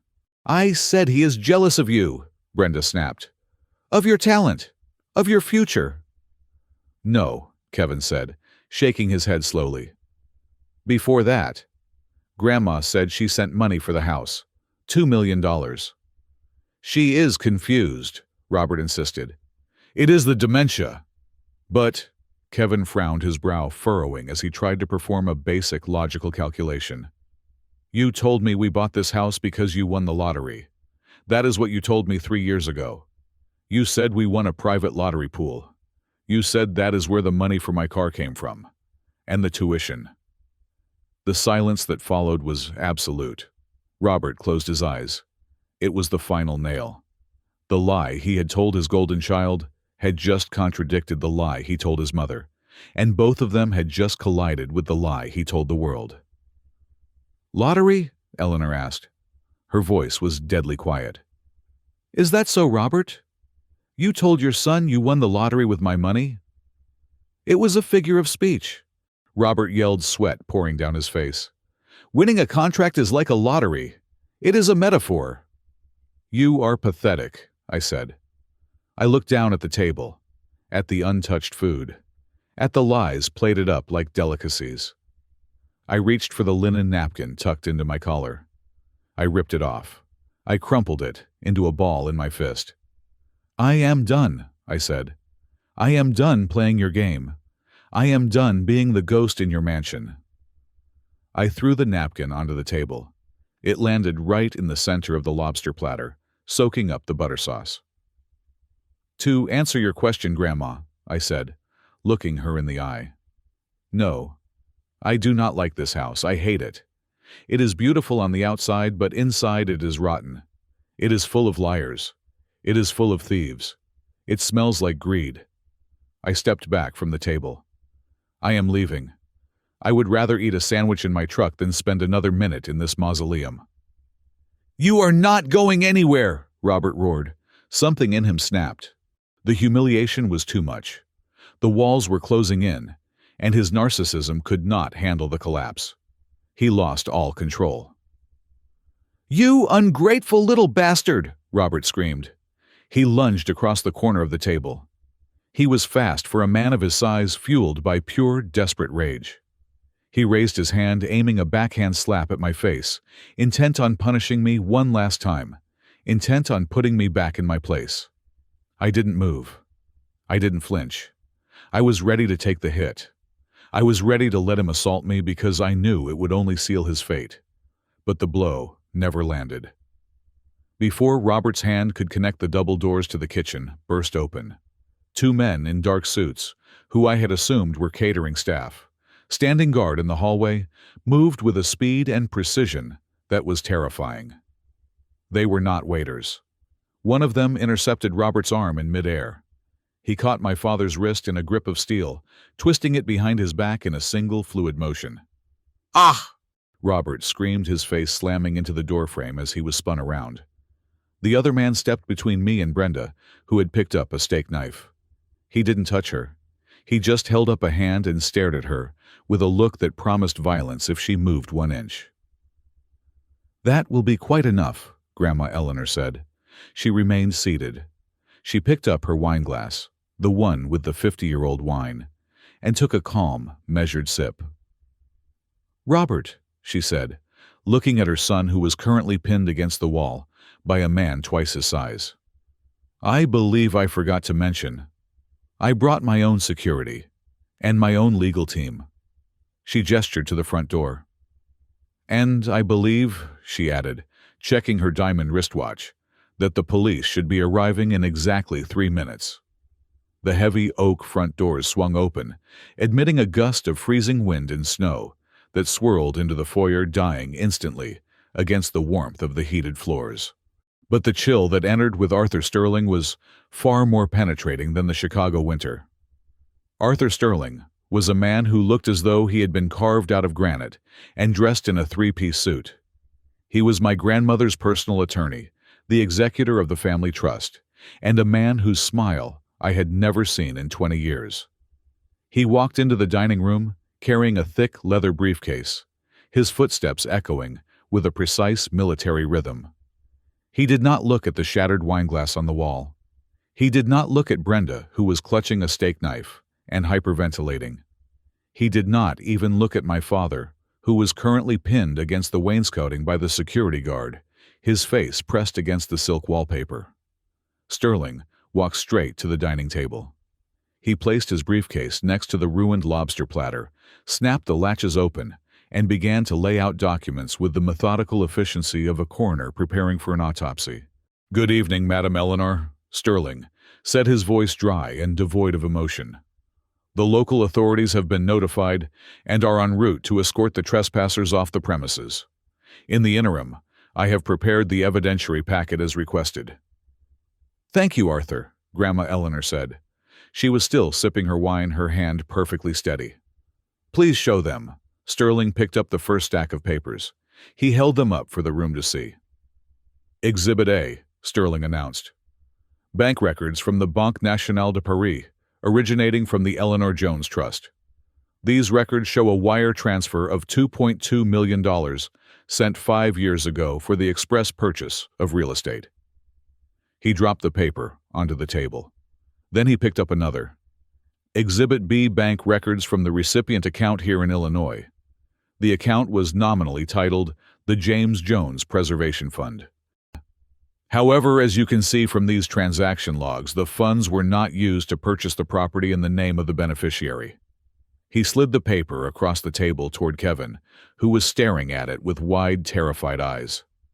"Instead," Sterling continued, "the funds were immediately transferred to a holding company called Nexus Global Solutions. From there, they were dispersed into personal checking accounts belonging to Robert and Brenda Jones." "That is internal accounting," Robert yelled from the wall, struggling against the guard's grip. "I was managing the liquidity. It is standard practice." "It is embezzlement," Sterling corrected him, not even turning his head. "And it is a felony." Sterling reached into the briefcase again. This time, he pulled out a single sheet of paper, protected by a plastic sleeve. "Exhibit C," Sterling said. "A document titled Waiver of Beneficial Interest. This document claims that James Jones voluntarily renounced his right to the property and requested that title be granted to his parents due to his own financial incompetence." Sterling walked over to me. He held the document up to my face. "Mr. Jones," Sterling said, "is this your signature?" I looked at the bottom of the page. There was a scrawl in black ink. It read James Jones. It looked vaguely like my handwriting, but it was too neat. It lacked the sharp angles of my signature.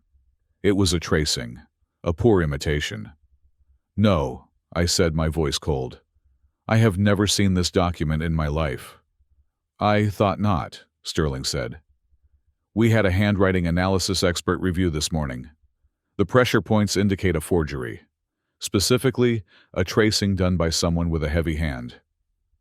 He turned and looked at Brenda. Brenda dropped the steak knife. It clattered onto the floor. She shrank back, wrapping her arms around herself. "I just signed what Robert told me to witness," she cried out. "I didn't know. He told me James agreed to it over the phone." "Liar!" Robert screamed, his voice muffled by the wall. "You practiced that signature for 3 hours. You said James's handwriting was too messy." "Silence," Eleanor commanded.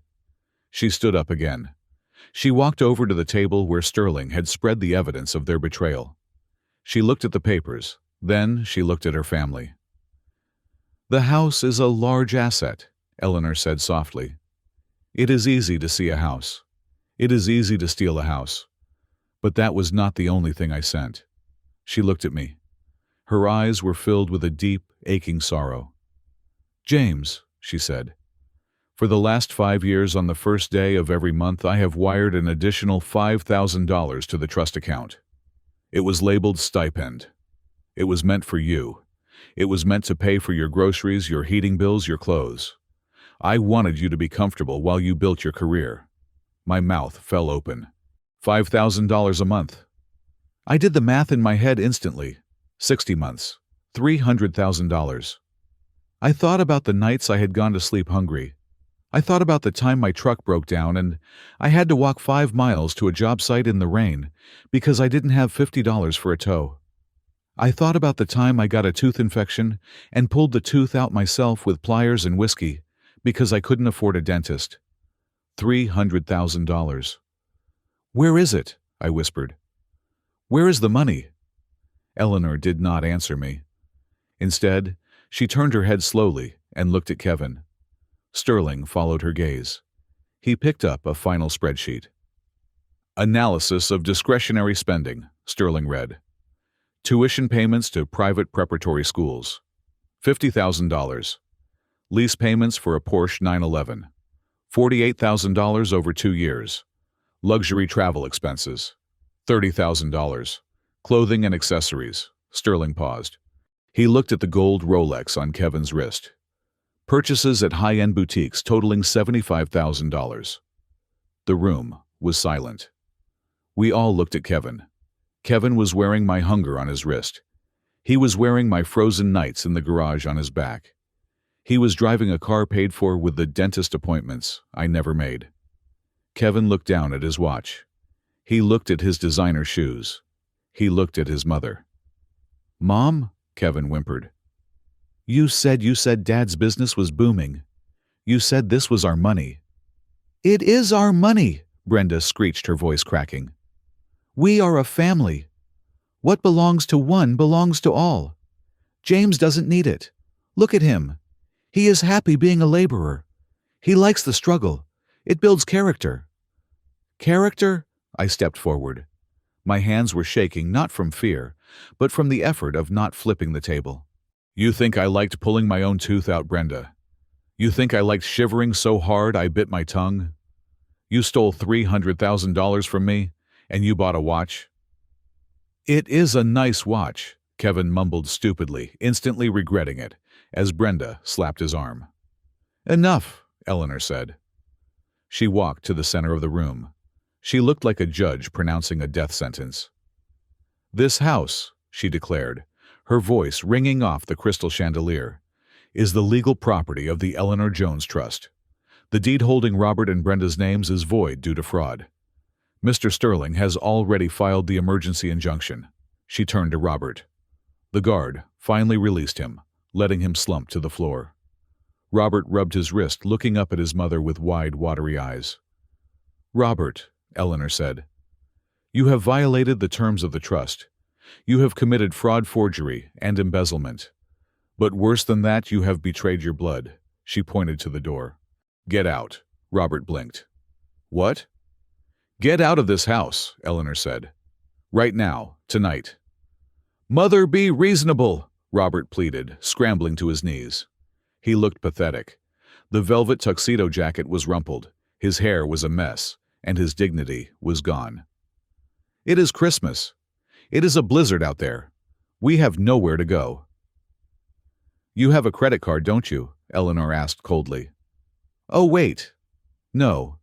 Those are all maxed out in James's name." "Well, perhaps you can stay at a motel, if you have cash." "We can't leave now," Brenda wailed. She threw herself onto the floor next to Robert, grabbing the hem of Eleanor's dress. "My clothes. My jewelry. We need time to pack."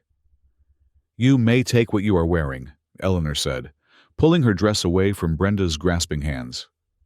"Everything else in this house was bought with stolen money. It stays.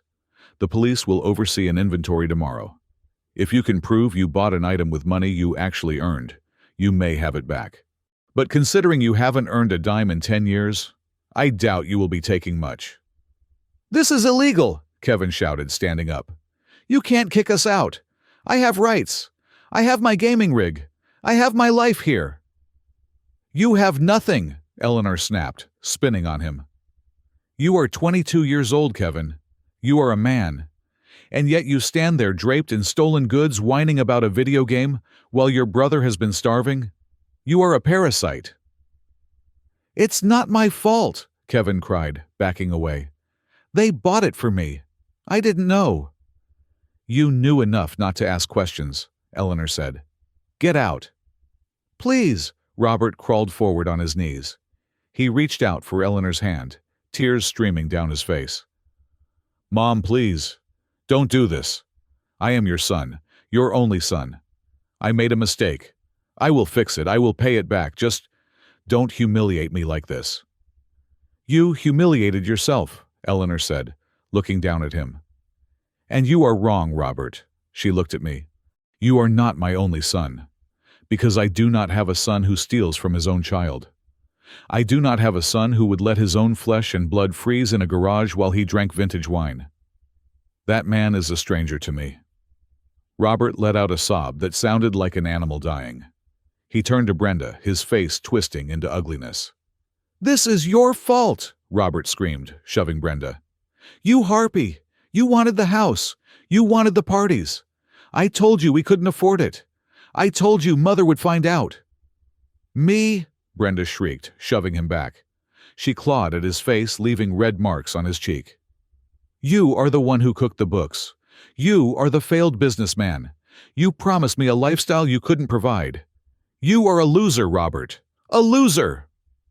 They were on the floor, in their expensive evening wear, screaming at each other, tearing each other apart. The perfect couple. The pillars of the community. Reduced to rats, fighting over a crumb. Kevin stood there watching his world collapse. He looked at me. "James," he said, his voice trembling. "Bro, you can't let them do this. Where am I going to go? I can't.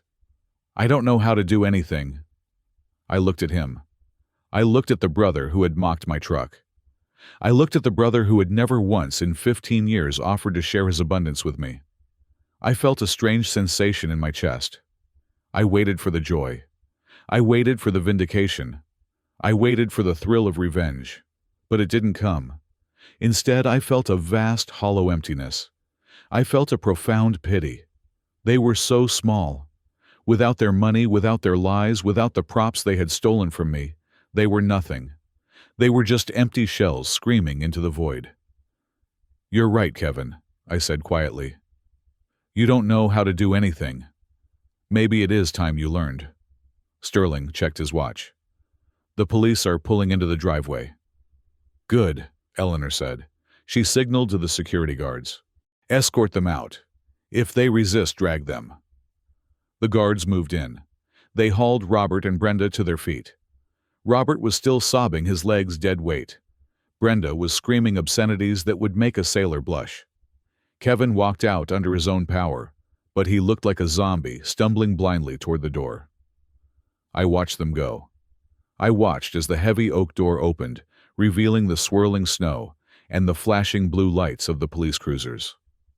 I watched as my father, my stepmother, and my brother were pushed out into the cold, into the blizzard, into the reality they had spent a lifetime avoiding. The door slammed shut. The silence that returned to the house was heavy, but it was clean. I stood there, surrounded by the wreckage of the Christmas dinner. The spilled wine looked like blood on the floor. The lobster sat uneaten. The papers of my liberation lay scattered on the table. Grandma Eleanor walked over to me. She looked tired. She looked 10 years older than she had an hour ago, but her eyes were clear. She reached out and took my hand. "I am sorry, James," she whispered. "I am so sorry I didn't see it sooner." I squeezed her hand. "It's over, Grandma. It's finally over." "No," she said, looking around the room. "This part is over. But for you, this is just the beginning." The flashing blue and red lights of the police cruisers danced across the pristine white snow of the front lawn, creating a chaotic strobe effect that shattered the peaceful ambiance of Emerald Hills. The neighbors, sensing the drama like sharks, sensing blood in the water, had begun to emerge. Curtains twitched in the windows of the adjacent mansions. Porch lights flickered on. A few brave souls even stepped out onto their balconies, wrapped in cashmere robes, holding cups of tea, watching the spectacle unfolding at number 88 Oakwood Drive. It was the kind of public humiliation that my father Robert had spent his entire life fearing. And now, he was the star of the show. The eviction was swift and clinical. The officers, polite but firm, stood guard by the open front door, watching as my family, my former family, scrambled to gather the few belongings they were permitted to take. "No, sir," Officer Miller said, blocking Robert's path as he tried to wheel a suitcase filled with silverware toward the door. "Personal clothing and toiletries only. Everything else is evidence in an ongoing fraud investigation. Put the bag down." Robert let go of the handle as if it were red hot. He looked shrunken. Without the bluster, without the wine, without the false authority of the house he did not own, he was just a terrified middle-aged man in a wrinkled tuxedo. He was holding a plastic grocery bag filled with socks and underwear. That was all he had to show for 55 years of life. Brenda was in even worse shape. She had tried to smuggle her jewelry box out under her coat, but the female officer had caught her. Now, stripped of her diamonds, her pearls, and her dignity, she stood by the door shivering violently. Her mascara had run down her cheeks in black rivulets, making her look like a tragic clown. "This is a mistake," Brenda wailed to the empty air. "We are victims. My husband tricked me. I did not know." "Save it for the judge, ma'am," the officer said, gesturing to the door. "Move along." They stepped out into the blizzard. The wind caught them, immediately whipping their expensive coats around their legs. I watched from the warmth of the foyer as they trudged down the long, heated driveway. They looked like refugees from a fallen kingdom. Robert slipped on a patch of ice near the gate, flailing his arms to stay upright. Nobody moved to help him. Then there was Kevin. My half-brother was the last one to leave. He was standing in the doorway, clutching a backpack that contained a change of clothes and a toothbrush. He looked back into the house, his eyes wide and panicked. He looked at the warm fireplace. He looked at the soft rugs. Then he looked at me. For the first time in his life, Kevin looked at me not with disdain, but with desperation. He saw me as a lifeline. "James," Kevin pleaded, his voice cracking. "Please. You can't let them kick me out. I have nowhere to go. I have no money. Dad's credit cards are canceled. How am I supposed to eat?" I walked over to the door. I stood there, feeling the cold air on my face, looking down at the brother who had mocked my poverty just an hour ago. "You have 2 hands, Kevin," I said, "and 2 legs. You are young. You are healthy." "But I don't know how to work," Kevin cried, tears spilling over. "I have never had a job. I am not like you, James. I can't dig ditches. I will die out there." "You won't die," I said calmly. "You will get hungry, and then you will realize that hunger is a very effective teacher. It taught me how to survive. It will teach you too." "James, please, just let me sleep on the couch. Just for tonight." I shook my head slowly. "If I let you stay, Kevin, I am crippling you. I would be doing exactly what Robert and Brenda did, keeping you a child forever. You need to grow up. You need to learn that the world does not owe you a living." I pointed to the end of the driveway where Robert and Brenda were standing by the curb, screaming at each other over who was going to call a taxi. "Go with them," I said. "Or don't. That is your first adult decision. Good luck, Kevin." I reached out and grabbed the heavy brass handle of the door. "James!" Kevin shouted, reaching for me. I pulled the door shut. The heavy thud of the latch engaging was the most satisfying sound I had ever heard. It was the sound of a chapter closing. It was the sound of a toxic leak being sealed off. I locked the deadbolt. I turned around. The house was silent. The servants had retreated to the kitchen wisely, making themselves invisible. The only sound was the crackling of the fire in the great room. Grandma Eleanor was sitting in a high-backed armchair near the hearth. She looked small in the vast room. Her face was pale, and her hands were resting on her cane, trembling slightly. The adrenaline of the confrontation had faded, leaving behind the exhaustion of an old woman who had just amputated a limb of her own family tree. I walked over to her. I sat down on the ottoman at her feet. "Are you okay, Grandma?" I asked softly. She looked at me, and a sad smile touched her lips. She reached out and brushed a stray lock of hair from my forehead. "I am tired, James," she admitted. "And I am ashamed. I prided myself on being a sharp businesswoman. I run an empire, and yet I let my own son steal from me for 5 years. I let him hurt you right under my nose. I should have come sooner. I should have checked." "You are here now," I said. "That is all that matters." "It is not enough," Eleanor said firmly. "I cannot give you back the last 10 years. I cannot erase the cold nights or the hunger. But I can give you the future." She reached into the pocket of her dress and pulled out a set of keys. They were heavy brass keys on a leather fob. The keys to 88 Oakwood Drive. She held them out to me. The firelight danced on the metal. "This house is yours, James," she said. "Legally and morally. Sterling will handle the paperwork tomorrow. It is paid for. The taxes are paid for the next 10 years. It is a fresh start. You can move your things in tomorrow. You will never have to sleep in a basement again." I looked at the keys. I looked at the symbol of wealth and security that lay in her palm. It was everything I had thought I wanted. It was the dream I had drawn on paper when I was 14. It was warmth. It was safety. It was validation. But as I looked around the room, I did not feel like I was home. I looked at the dining table where my father had choked on his lies. I looked at the spot on the floor where Brenda had screamed. I looked at the walls that had housed a family that hated me. This house was not a gift anymore. It was a crime scene. It was a monument to my father's greed. Every room echoed with their voices. Every corner held a memory of my exclusion. If I lived here, I would be walking through their ghosts every single day.